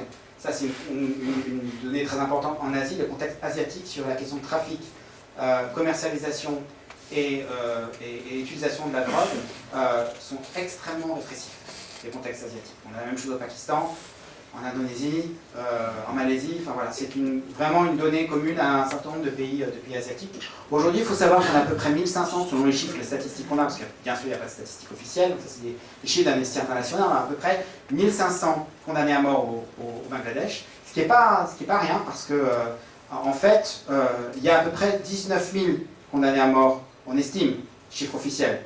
Je pense qu'on en a plus avec la Chine et l'Iran, mais on n'a pas les chiffres officiels pour la Chine. Mais on estime qu'il y a 19 000 condamnés à mort dans le monde, et il y en a donc 1500 au Bangladesh. Et si on additionne le Pakistan, on a plus de la moitié des condamnés à mort dans le monde, juste pour vous dire. Voilà. Au Pakistan, il y en a 8 000. Donc c'est quelque chose aussi d'important avec une utilisation qui est de plus en plus large sur les motifs de condamnation à mort et d'exécution, qui est assez aussi préoccupant. Donc ça, je l'ai dit. Donc on a plus de 26 articles dans certains codes. Donc vous avez par exemple le code pénal de 1860, la loi sur la prévention de la cruauté et de l'égard des femmes et des enfants, les attaques à l'acide, parce que ça se passe aussi au Bangladesh, et au Pakistan d'ailleurs, les attaques à l'acide contre les femmes, en particulier les jeunes filles. Voilà, donc on a plus de 26 articles sur lesquels les magistrats peuvent se reposer pour appliquer la peine de mort. Je finis encore, j'ai encore 5 minutes, et après je vous laisse la parole parce que j'ai trop parlé. Je vous parlais des ONG et des difficultés qu'elles avaient aussi à mettre en place à mettre en œuvre leur programme en termes de droits de l'homme, et ça se pose aussi sur les questions humanitaires. C'est qu'il y a une loi en fait qui a été promulguée en octobre 2016 sur ce qu'on appelle, alors la loi elle est sur les Foreign Donations Regulation Bill, et c'est une loi sur les donations de l'étranger. Derrière, il y a, comme dans beaucoup d'autres pays, il y a l'idée qui est aussi instrumentalisée de filtrer les donations ou les fonds qui viendraient de nébuleuses terroristes. Voilà, de fonds qui viendraient du terrorisme. C'est ça aussi, c'est pour ça que cette loi a été, selon les autorités qui ont été prises, mais c'est un véritable calvaire au quotidien pour les ONG, parce que pour obtenir une autorisation, c'est de plus en plus compliqué. Vous avez une gradation, vous avez des autorisations à demander à Dakar au niveau de la région, au niveau du district, du sous-district et du village. Donc vous avez 5-6 autorisations à obtenir, en sachant que vous n'avez aucune garantie pour l'obtenir, aucune. Et qu'en plus, vous devez faire, bien sûr, vous avez des rapports, vous êtes redevable, c'est normal, vous faites des rapports, mais l'État va nous aider pour vous dire non, mais là, ça ne va pas dans la bonne direction. Là, vous allez changer votre programme en fait. Voilà, c'est ça qui se passe. Donc c'est extrêmement problématique pour les ONG, et c'est compliqué, d'après ce que je sais, c'est compliqué aussi pour les organisations humanitaires qui n'ont pas forcément toutes les autorisations pour opérer, et notamment sur la région où les Rohingyas se trouvent. Et c'est un statut qui est assez compliqué à gérer au quotidien, parce que on peut vous demander de partir d'un jour à l'autre, puis vous n'avez pas d'autorisation légale, écrite légale, de la part du gouvernement bangladais. Parce que pour le coup, là, on en parlait avec les étudiants du cours tout à l'heure, là, pour le coup, les autorisations, c'est des autorisations écrites, hein, puis il y en a plusieurs. Donc c'est très bien, ce système anglais, très, très carré, très écrit, très... Voilà. Donc voilà, donc c'est extrêmement compliqué pour les ONG pour pouvoir opérer de façon apaisée, en sachant qu'il y a déjà beaucoup de choses à faire et que c'est compliqué. Défenseurs des droits de l'homme, il faut savoir qu'entre 2013 et 2017, il y en a eu 15 de tués. Donc c'est pas négligeable, et c'est très très inquiétant, et qu'en plus, cette logique de terreur a fait en sorte que les coordinations qui peuvent exister entre les différents défenseurs des droits de l'homme, en fait, ils ont tellement peur que ça se délite complètement. Une grande partie en tout cas, sont partis à l'étranger, momentanément ou de façon pérenne, Et du fait, parce qu'il n'y a plus cette coordination-là, cette coordination-là, elles avaient pour but aussi de pouvoir protéger les personnes marginalisées ou les personnes les plus faibles. Et de ce fait-là, cette coordination n'existe plus et donc ces personnes marginalisées n'existent plus. C'est le cas par exemple pour la petite communauté homosexuelle qui existe au Bangladesh. Donc je vous disais, il y a eu donc en avril 2016 sur la question des droits LGBT. C'est aussi une grosse question qui se pose, qui est complètement liée, comme dans d'autres pays d'ailleurs, la communauté LGBT n'existe pas, c'est une invention de l'Europe, c'est enfin tout ce que vous pouvez entendre par ailleurs. Et ça c'est c'est un discours officiel du ministre de la Justice à l'ONU, donc c'est pas n'importe quoi, ce sont ces mots. On a une criminalisation de l'homosexualité, très clair. On a en avril 2016 donc des activistes, une vingtaine d'activistes qui sont partis dans d'autres pays asiatiques en Europe suite au meurtre de deux représentants de la communauté gay. Et on a aussi une utilisation d'autres articles, d'autres codes d'ordonnance, de police, etc. Pour pouvoir les arrêter sous prétexte d'utilisation de drogue, de trafic de drogue, etc. Donc tous les moyens sont bons pour essayer aussi de les mettre entre guillemets au placard et de faire en sorte qu'ils soient entre guillemets plus discrets. Ça je vais passer. Instrumentalisation de la crise des Rohingyas et enjeu mémoriel. Donc ça c'est important. Bon, je ne vais pas vous faire un topo sur la crise des Rohingyas, c'est quelque chose qu'on connaît assez bien. Vous savez que c'est une minorité ethnique, linguistique et religieuse en Birmanie. Les persécutions remontent au moins à 1978, sont localisées sur l'État d'Arakan. C'est pas cette vague d'afflux des réfugiés Rohingyas au Bangladesh à partir de 25 août 2017, c'était pas la première, il y a eu déjà d'autres vagues en 97-98 et aussi en 97-98 et plus tard dans les années 2000.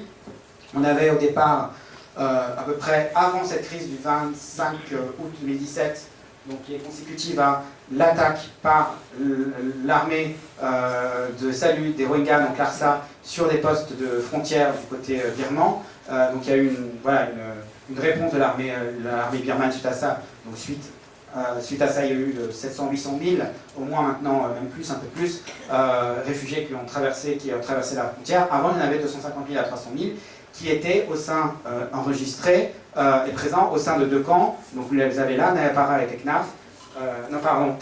Nayapara et Kupalong. Et aujourd'hui, on a plus d'une dizaine de camps de fortune, ce qu'on appelle des makeshifts, qui se trouvent dans la région de Cox's Bazar et autour. C'est très compliqué pour les opérations humanitaires aussi, parce que comme je vous le disais, c'est beaucoup de personnes sur un terrain très restreint, des terres qui sont plutôt pas très bonnes, de la boue, déforestation derrière. Voilà, pour les humanitaires, je pense que c'est très très compliqué, un véritable calvaire. Mais nous avons la première ministre, Mother of Humanity. Vous voyez, ça fait partie de la mise en scène. Après, elle fait des choses, je ne veux pas tout critiquer quand même, mais elle fait des choses. Mais là, vous avez les Rohingyas derrière. Alors ça, c'est assez intéressant. Vous avez là les réfugiés Rohingyas, vous avez Sheikh Mujibur Rahman, donc son père. Là, je crois que c'est son fils, ou je ne sais plus. Et puis elle, voilà, la mère de l'humanité qui donne de la nourriture à un enfant très bien vêtu, qui est Rohingya, bien sûr. Voilà, donc ça fait partie de la mise en scène aussi du pouvoir. Et vous avez ça dans les rues de Dakar. Ça fait partie du discours officiel. Alors, la vraie question, et je vais finir là-dessus sur la crise de Rohingya, la vraie question c'est quelle implication, pour moi, ce qui m'intéresse, parce que les autres choses sont traitées, les accès humanitaires, etc. La question humanitaire de Rohingya est traitée, même si c'est clair que la question humanitaire au Bangladesh, elle ne va pas se régler dans l'année à venir. C'est des dizaines, au moins 10 ans. On en a pour 10 ans, au moins. On a 1 million de personnes qui vont chercher refuge.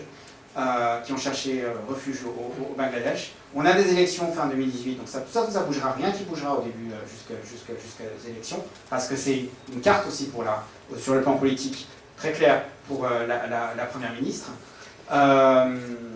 Et on a aussi plein de questions qui se posent pour les Rohingyas et pour aussi les citoyens du Bangladesh. Quid, par exemple, une question très claire, je vais parler de nationalité. Quid des Rohingyas qui vont, par exemple, vivre 10 ans, 15 ans au Bangladesh, est-ce qu'ils vont pouvoir obtenir ou pas la nationalité bangladesh? Parce qu'ils sont apatrides, hein, depuis 82, les Rohingyas sont apatrides, on dirait. Depuis 82. Qu'est-ce qui va se passer? C'est pas la tendance actuelle, je peux vous dire. Le gouvernement bangladais, comme je vous disais, est en train de revoir l'octroi de la nationalité, ça ne va pas dans un sens ouverture. Ça c'est clair. Ça c'est une chose. Quid? Il y a un certain nombre de femmes enceintes.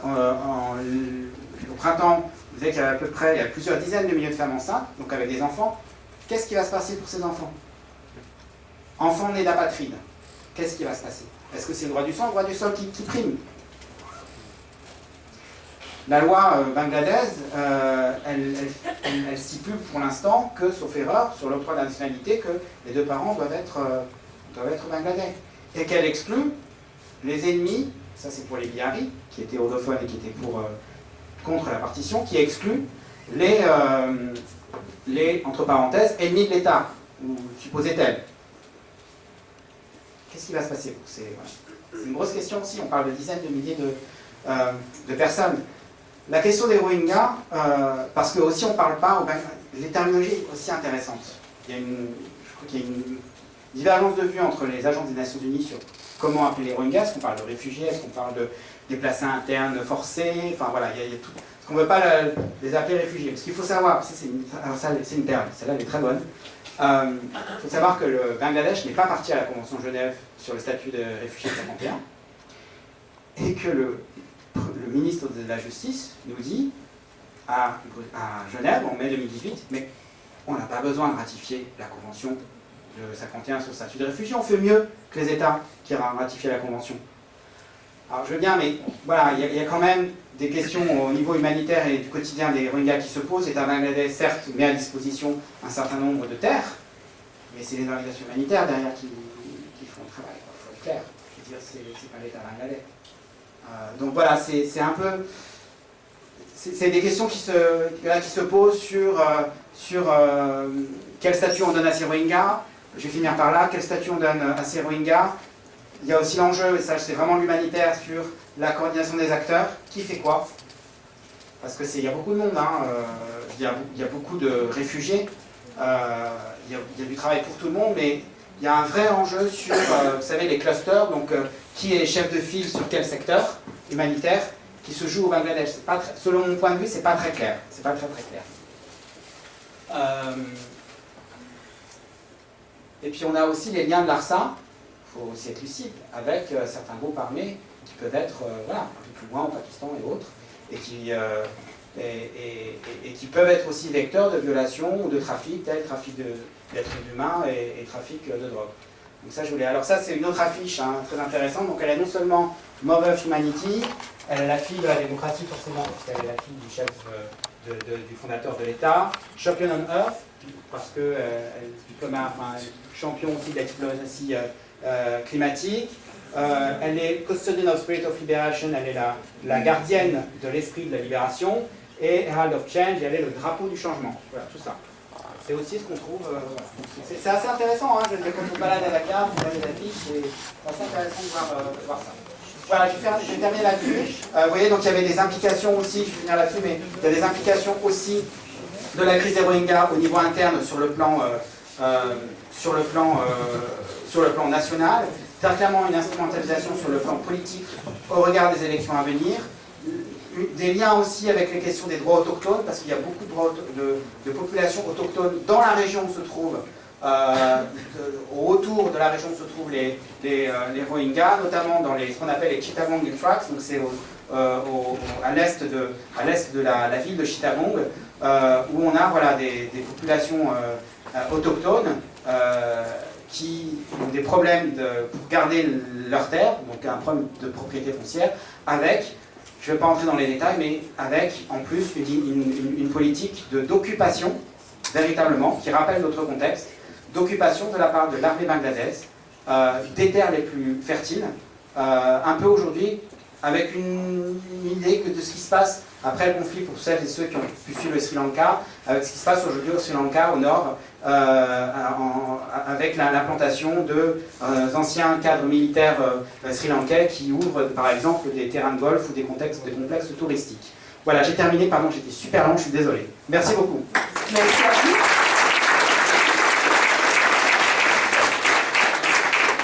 Alors, qui veut se lancer pour la première question?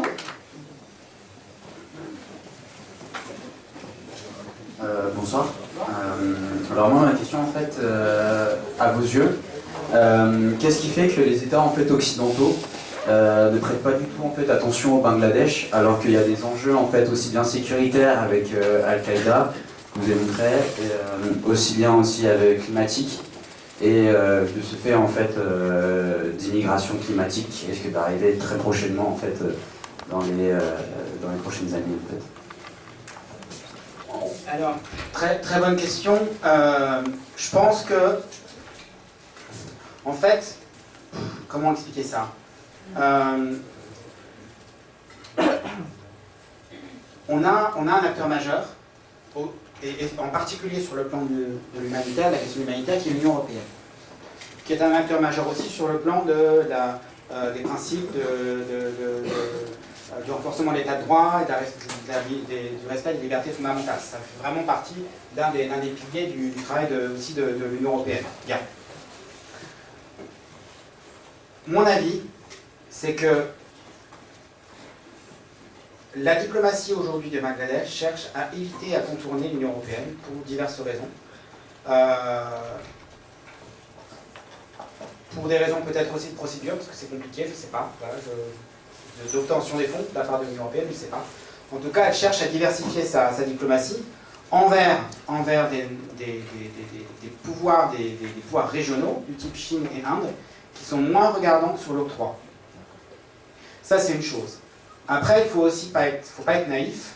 La Chine et l'Inde ont des intérêts très importants sur le Bangladesh ou sur la route du Bangladesh. Vous savez certainement que la Chine met en place la Silk Road Initiative, donc l'initiative de la route de la soie, qui passe par le Bangladesh, et derrière, c'est pour aller aussi vers Sittwe, donc en Birmanie, où il y a des hydrocarbures. Il y a des champs d'hydrocarbures qui ont été découverts par les Coréens et qui sont repris par les Chinois. Donc il y a des intérêts et géostratégiques et économiques majeurs qui se jouent. Et donc clairement, voilà, le Bangladesh va jouer ces cartes-là parce qu'il sait qu'il y a des intérêts qui sont importants et qui sont moins contraignants pour cela. Pour répondre à votre question, je me questionne encore en fait, et ça me désole parce que en fait c'est un pays qui est à la fois intéressant, très intéressant, il joue plein de choses, et il y a des gens extraordinaires, je ne l'ai pas dit, mais il y a une société civile qui est extrêmement active, très bien éduquée, extrêmement bien éduquée. On a des conversations hyper intéressantes avec beaucoup de Bangladais que j'ai pu rencontrer à Dakar. Mais, alors je sais, j'ai perdu le fil de mon idée, voilà. Rappelez-moi votre question, ça va revenir. En fait, c'était par rapport en fait, aux gouvernements occidentaux. Pourquoi en fait ils s'intéressent juste pas en fait au Bangladesh, alors qu'il y a des enjeux aussi bien sécuritaires que climatiques. Et du coup, je pense qu'il y a un choix. Je pense qu'aussi, alors ça c'est mon avis très personnel. Je pense qu'il y a un choix sur le plan de la stratégie diplomatique très claire des puissances occidentales, européennes en particulier. L'Australie, je pense, a un point de vue différent, je pense, parce qu'ils ne sont pas loin et ils regardent de près le Pakistan et le Bangladesh. Mais sur le plan européen, je pense qu'il y a eu des priorités qui sont par exemple l'Inde, qui sont le Pakistan, qui sont la Chine. C'est comme le Népal, mais c'est un État enclavé. On ne sait pas trop ce qui se passe au Népal et voilà. Et le Bangladesh, c'est un peu ça, malheureusement.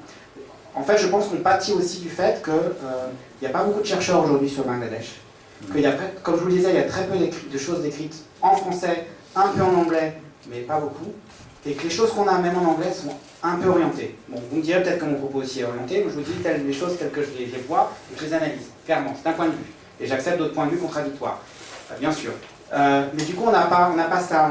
On a très peu d'échanges sur ça aussi. Et il y a un manque en termes de recherche académique, je pense, qui fait que peut-être nos diplomates n'ont pas assez l'œil sur, ou d'autres leviers d'influence politique, n'ont pas l'œil là-dessus.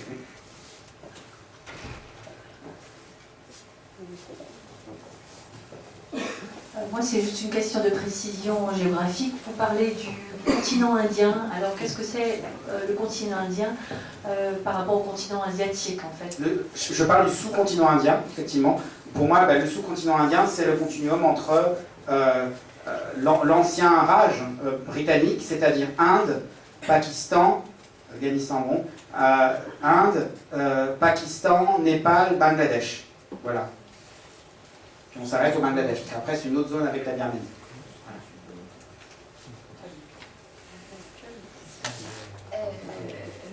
Moi, j'aurais bien une petite précision qui peut peut-être être débile. Vous dites qu'il y a un parti unique qui est laïque, donc avec la dame que vous nous avez montrée, alors qu'en fait, il y a 3 forces politiques. Pas des partis uniques. Il y a 2 partis. Le fait est qu'il y a plutôt un parti unique. Il y a l'émergence d'une 3e force, mais qui n'est pas encore complètement... qui n'a pas encore d'assises très fortes, qui se constituent. Vous parlez de justement cette première ministre et de ce gouvernement qui essaye un peu d'enlever la parole à son peuple, et donc j'imagine à ses opposants politiques, sauf que ces opposants politiques qui s'expriment, vous nous dites que via les élections, ils favorisent le fait qu'ils défendent les Rohingyas. Je ne comprends pas pourquoi ils veulent se vanter de défendre les Rohingyas si ces Rohingyas ne peuvent pas voter. Mais les Rohingyas ne sont pas bangladais, donc ils ne sont pas... Justement, il y a un moment donné, vous avez parlé d'un parti qui était contestataire, qui est plutôt de mouvement islamique, radical. Alors, la 3e force. Alors, pas du tout. Alors, je reprends. Pas du Moi, tout. je me suis C'est pas grave. Alors, je tous reprends. les partis et toutes les C'est normal. Et le fait que... Ouais. Est-ce qu'il est unique, ce parti, ou est-ce qu'il y a des forces contestataires? Moi, à partir du moment où il y a des forces contestataires, je ne comprends pas le fait qu'ils ne peuvent pas parler. C'est une question très intéressante parce que c'est aussi ce qu'il y a dans la surface et ce qui se passe effectivement quand on creuse. Ouais. Aujourd'hui, sur le papier, on a 2 forces plus une qui émerge. D'accord? 2 forces politiques plus une autre force politique, une 3e force qui émerge. On a les 2 partis, la Ligue Awami, parti au pouvoir, qui est de facto un parti unique. Parce que le BNP n'a presque plus, il a un peu plus de pouvoir aujourd'hui parce qu'il y a des pressions qui sont faites sur le Bangladesh pour qu'il y ait une façade de jeu démocratique qui se joue, notamment de la part de l'Inde qui veut qu'il y ait ces élections, et d'autres aussi puissances, mais qui veut que ces élections aient lieu et qui souhaite quand même plutôt que, vu les relations entre l'Inde et le Bangladesh, que Sheikh Hasina, donc la dirigeante de la Ligue Awami, s'est réélue, parce que c'est aussi l'intérêt de l'Inde, au regard des contextes économiques et des enjeux économiques et du développement des relations économiques entre les 2 pays, c'est important pour l'Inde. Donc on a ce parti-là, le BNP, il vivote. On a la dirigeante qui est en prison. Non. Ils ont une alliance, ils ont effectivement une alliance avec le Jamaat islamique. D'accord? Ils ont une alliance, ils ont joué de cette alliance dans le passé. Mais aujourd'hui, le Jamaat islamique est plutôt un électron libre et on ne sait pas trop où il va se placer, quelle carte, parce qu'il drague un petit peu politiquement aussi la Ligue Awami. Vous voyez? Donc historiquement, oui, ils ont un lien très fort avec Jamaat et islamique. En plus de ça, il y a une autre mouvance qui n'est pas un parti politique, qui est le FZ de l'Islam, qui est là une mouvance islamiste, celle qui est très implantée en Chittagong, avec des enjeux d'éducation dont je vous parlais, etc. etc. Ça, c'est les 2 choses. Et en plus, on a une 3e force qui n'a rien à voir avec le Jamaat islamique, qui n'a rien à voir avec les forces politiques. Eux, ils vont a priori se présenter, mais ce n'est pas encore tout déclaré. Ils ont en tout cas créé une 3e force. Ils n'ont pas parlé. Ils seront uniques. Alors, ils s'expriment pour l'instant, mais ils sont nouveaux. Mais le fait est que, vous voyez, c'est en fait un espèce de balancier. Il faut faire en sorte que quand même, par exemple, je fais une parenthèse pour répondre à votre question. Le Bangladesh souhaiterait que, par exemple, l'Union européenne puisse venir au Bangladesh pour évaluer le processus électoral en cours. L'Union européenne n'ira pas.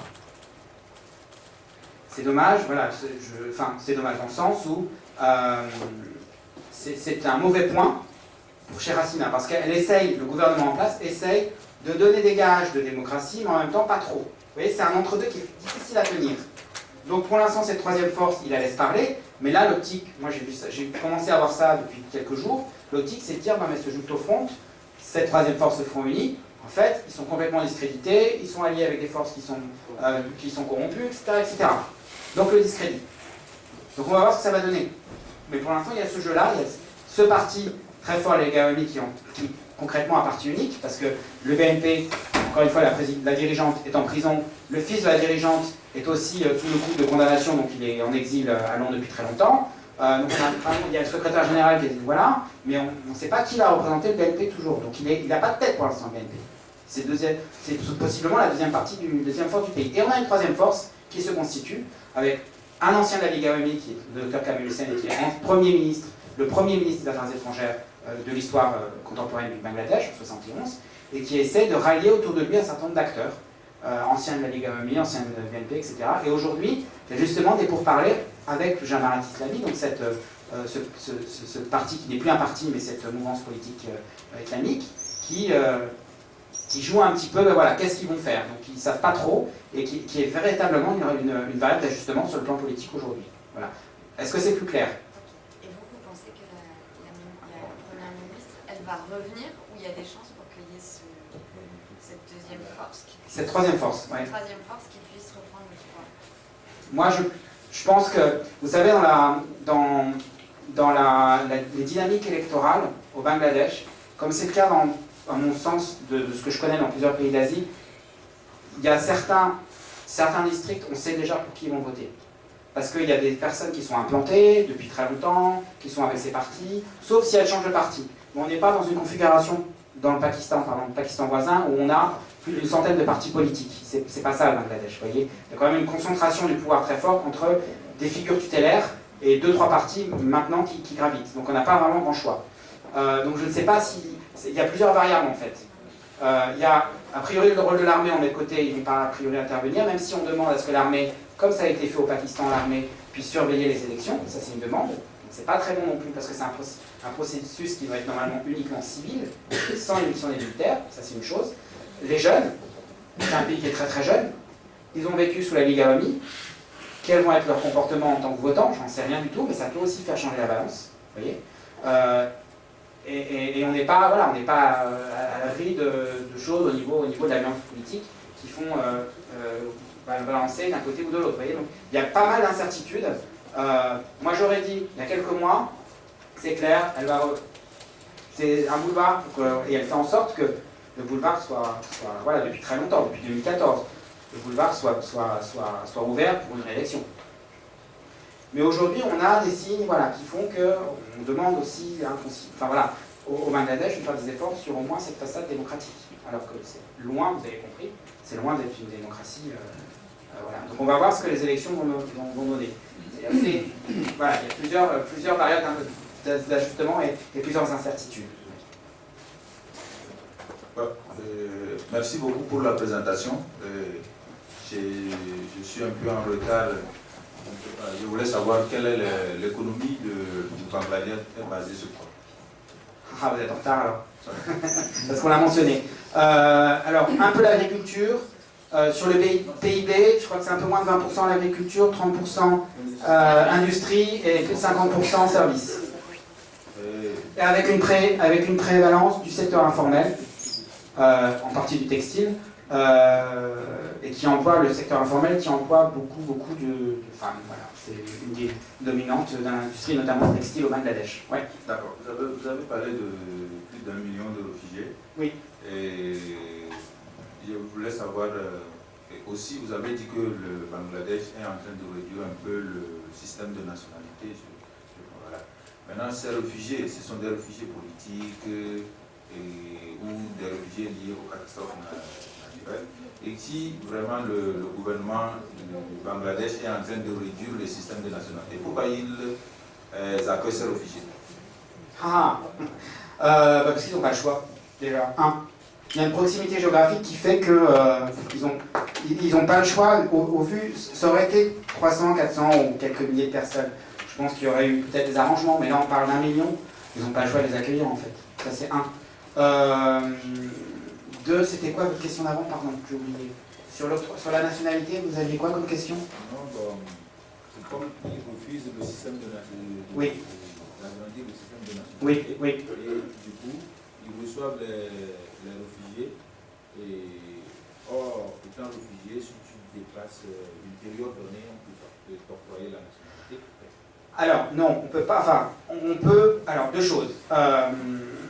Un, les réfugiés Rohingyas ne sont pas des réfugiés du fait des catastrophes naturelles, c'est clairement lié au contexte de l'ARSA et des représailles suite à l'attaque par l'ARSA, donc l'armée de libération, l'armée du salut, libération des Rohingyas, l'ARSA, oui c'est ça, qui, donc le 25 août 2017, ou 24 août 2017, donc c'est clairement pour des raisons politiques. Donc il n'y a pas d'histoire de catastrophe naturelle. Ça c'est une chose. Deuxième chose, je vous ai dit que le Bangladesh n'est pas parti à la Convention de Genève sur le statut des réfugiés. Donc ils ne peuvent pas, à ce titre, octroyer le droit d'asile, enfin reconnaître, pardon, comme réfugiés des réfugiés Rohingyas sur leur sol. Donc ce qui se passe dans les faits, c'est qu'il y a une organisation internationale qui se substitue à l'État bangladais, qui est le Haut Commissariat des droits des réfugiés, et qui donc instruit, j'imagine qu'ils font ce travail-là, qui instruit des demandes d'asile des Rohingyas. Mais après,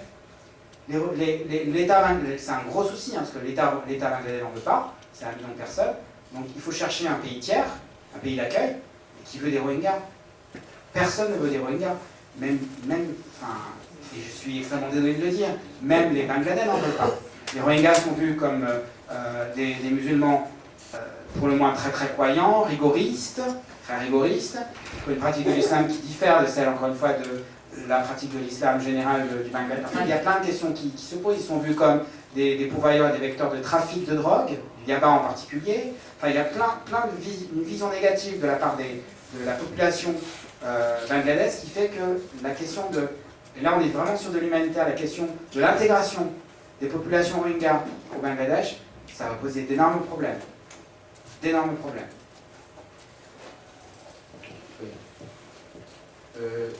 Moi, je voulais savoir, dans la présentation, vous avez dit que le Bangladesh constituait une position stratégique de par sa position géographique pour la Chine, l'Inde et puis la Corée. Et la Chine et l'Inde. Voilà, pas la Corée. Ouais. Ok. Et après, on a vu aussi que le Bangladesh avait une forte densité de la population. Tout à fait. Qui notamment devait constituer un avantage économique de par la forte population qui est... ça peut être effectivement une force. Oui, oui, cette forte population devait notamment constituer un avantage économique. Et moi, je voulais savoir à quel niveau le Bangladesh en tirait un profit de par son fort taux de densité. Alors, la densité n'est pas un atout pour le Bangladesh. Parce que... alors, il faut lier ça, et là on est sur l'humanitaire, il faut lier ça avec les services de base qui sont à disposition des populations. Plus, vous savez très bien, plus on a une densité forte, moins l'accès aux services de base, santé, eau et autres, est compliqué. Donc on ne peut pas dire que la densité est une force. Après, le fait qu'effectivement au Bangladesh, il y a une population jeune, éduquée, importante, ça c'est une force. Ça c'est une force. Mais le problème c'est, et ça j'ai pas la réponse, jusqu'à quel degré, enfin je n'ai pas une réponse en tout cas aboutie, jusqu'à quel degré la jeunesse bangladaise est volontaire, du fait de tout ce que je viens de vous dire, du contexte, volontaire pour investir, travailler au Bangladesh et développer des activités au Bangladesh, je ne suis pas sûr. Certains préfèrent partir pour une migration de travail plusieurs années, pour revenir ensuite avec un certain pécule et repartir sur une industrie, etc. Voilà, ou sur la construction d'une maison, l'achat d'un terrain, le développement des piscicultures, par exemple, ou l'élevage de crevettes, voilà, c'est des choses qui se font au Bangladesh. Mais ça, les dividendes se font, ces personnes qui se trouvent à l'étranger et qui reversent de l'argent à leur famille. Ça, c'est un point important pour l'économie bangladaise. On appelle en anglais les remittances, donc c'est remise d'argent. Après, il y a vraiment un réel souci sur la volonté de la jeunesse, je pense, des Bangladais, en particulier la jeunesse bangladaise, de pouvoir, du fait de ces problèmes, du fait de la corruption endémique, du fait de ces obstacles administratifs assez récurrents pour pouvoir monter quelque chose. Voilà, donc ils passent par l'informel, et à un moment où ils se font prendre, ben, on leur prend leur pactole, et voire on les discrimine, voire on les persécute, et certains sont obligés de fuir à cause de ça. Et donc le lien entre l'économie, ça me permet de faire juste un point sur ce qu'on entend beaucoup, qui est assez exaspérant, sur les migrants économiques et l'asile politique. Les migrants, voilà, il faut arrêter. Je veux dire, c'est pas marqué ici asile politique, c'est pas marqué ici migrants économiques. Je veux dire, les choses sont tellement imbriquées sur les parcours des demandeurs d'asile, pour ceux et celles qui ont travaillé sur des parcours de demandeurs d'asile, toutes les choses sont imbriquées. Et c'est une des raisons pour lesquelles aussi je me suis engagé dans ce projet, c'est d'essayer de démontrer dans mon premier ouvrage que le lien entre l'économique et le politique était fort au Bangladesh. Vous n'avez pas de terre, vous avez une terre. Supposons que vous avez une terre, vous avez comme facteur additionnel le fait par exemple d'être hindou. Vous êtes facilement, vous pouvez être facilement la cible de discrimination d'abord, de captation foncière, de discrimination continue et de persécution. Vous dites on reprend notre terre, si t'es pas content, tu t'en vas. Le nombre d'hindous depuis l'indépendance du Bangladesh qui ont décidé de fuir et de partir en Inde, c'est la population hindoue, je crois, a été, je n'ai plus les chiffres exacts, mais au moins a été divisée par 4 ou 5 depuis l'indépendance du Bangladesh. 71, pas une distance non plus très très grande en termes de... Donc, ce lien entre l'économique et le politique, il est très important, et aussi très important, je vous le dis pour ceux et celles qui sont intéressés par les questions d'asile et des réfugiés, elle est extrêmement importante à prendre en compte, et pas de partir du présupposé que les choses sont sérieuses, il y a les migrants économiques. Alors oui, il y a des migrants économiques, bien sûr, l'immigration de travail, elle existe, des gens qui partent pour des questions économiques, il ne faut pas se leurrer, oui, bien sûr. Mais il ne faut pas partir sur une présomption. Voilà, moi j'entendais des politiques encore, je ne veux pas faire du café de comptoir, mais j'entendais des politiques voilà, de n'importe politique, je ne dis pas lequel, mais qui faisaient encore des amalgames de ce type-là. Et voilà, je m'engage sur autre chose, mais voilà, le rôle des opinions publiques aussi, et vous-même, c'est très important que vous ayez ça aussi à l'esprit dans votre pratique professionnelle et dans votre entourage. Enfin, c'est très important, il faut arrêter cette dichotomie factice qui n'existe que pour complaire un certain nombre de personnes qui veulent rejeter les migrants qui retournent chez eux, voir la mer, et voilà. Oui. Si j'ai bien compris, il y a une dérive autoritaire, voire dictatoriale, progressive et relativement récente, puisque il y a jeune. Donc du coup, j'imagine qu'il y a quand même une prise de conscience localement un peu de cette dérive en partie. Et ma question, c'était de savoir si, malgré l'incertitude, j'imagine, liée à l'oppression d'un régime qui fait que les gens se taisent, etc., est-ce qu'on peut estimer la popularité de ce parti et de son leader, cette femme Il n'y a pas de sondage d'opinion, malheureusement. Ouais, non, c'est une très bonne question. À ma connaissance, il n'y a pas de sondage d'opinion.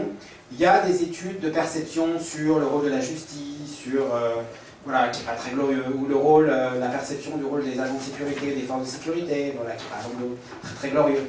Non, il n'y a pas de...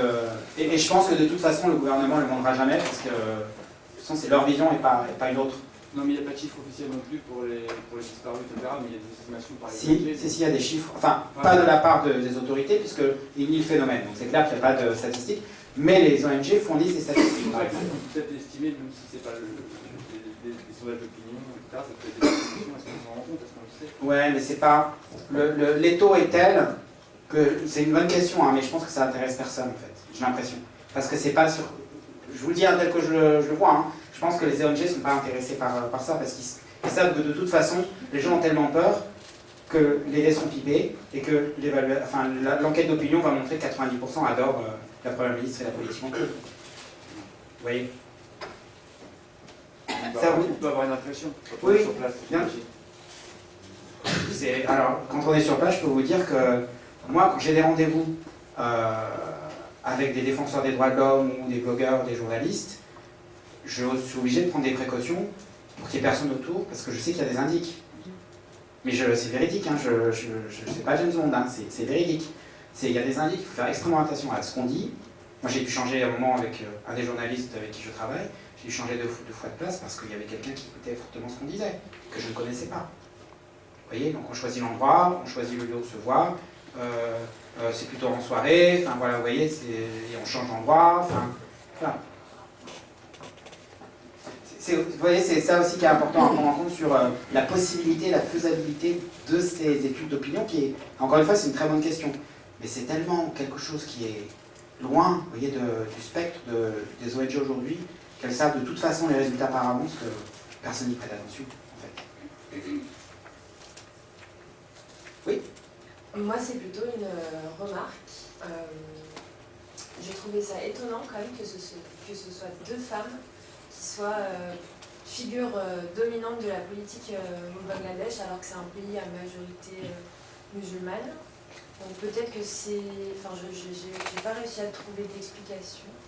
Peut-être que vous êtes posé la question.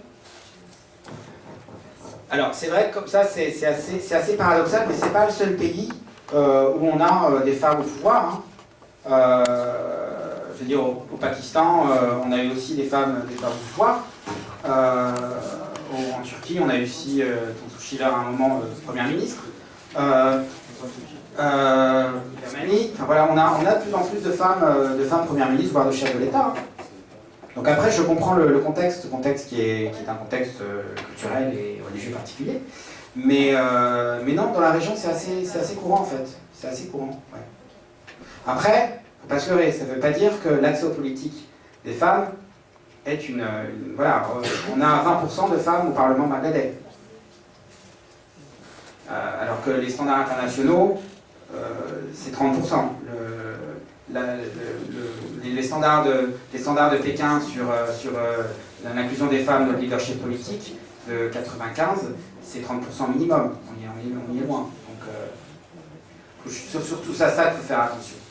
Je pense. Oui. Ah, je fais de place. Ouais.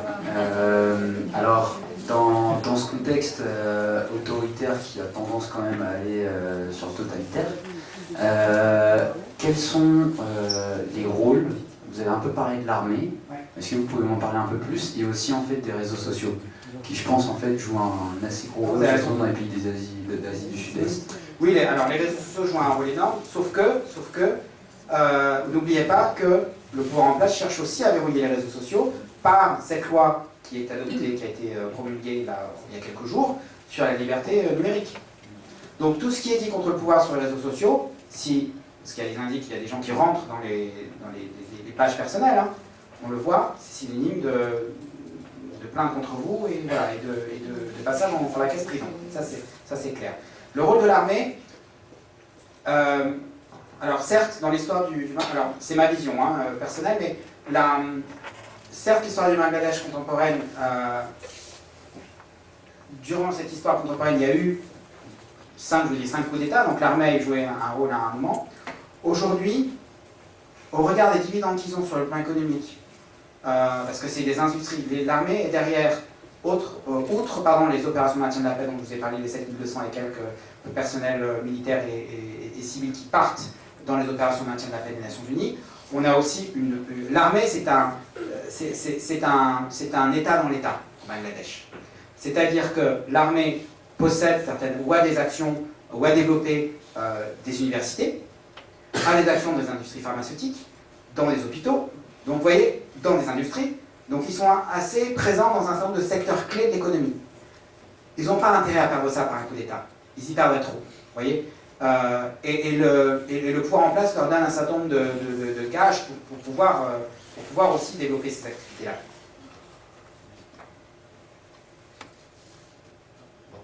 Dernière question avant que nous nous quittions.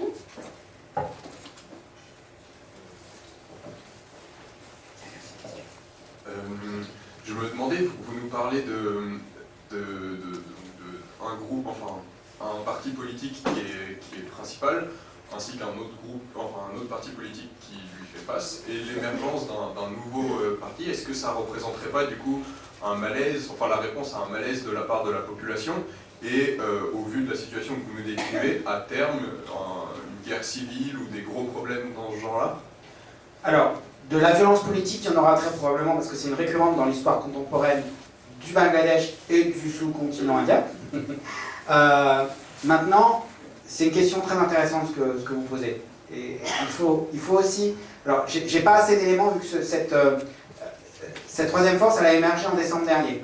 Bon, on est en septembre, un peu moins d'un an, mais j'ai pas assez encore d'éléments pour répondre à votre question. Par contre, ce à quoi il faut faire attention, c'est la possible déconnexion qu'il peut y avoir entre cette troisième force, qui représente quand même des élites politiques, avec l'électorat. Dans quelle mesure, cette troisième force, quel électorat ils ont? Et ça, il faudra faire une étude. Parce que cette force-là, elle regroupe, ce front uni, il regroupe un certain nombre de petits partis. Vous voyez, c'est une plateforme, en fait, plus grande, c'est un front uni, d'où le nom. Mais du coup, il faudrait voir vraiment parti par parti qui représente, parce qu'il y a des implantations locales très clairement, mais dans quel degré, quel électorat ils ont derrière eux, chacun des partis. Et au Bangladesh, on a, comme dans d'autres pays aussi, on a parfois une déconnexion entre les élites politiques d'un côté et l'électorat de l'autre potentiel. Voilà. C'est ce que je peux vous dire à ce stade. Merci. Il y avait encore une dernière, je crois, question. Une petite, hein. Vous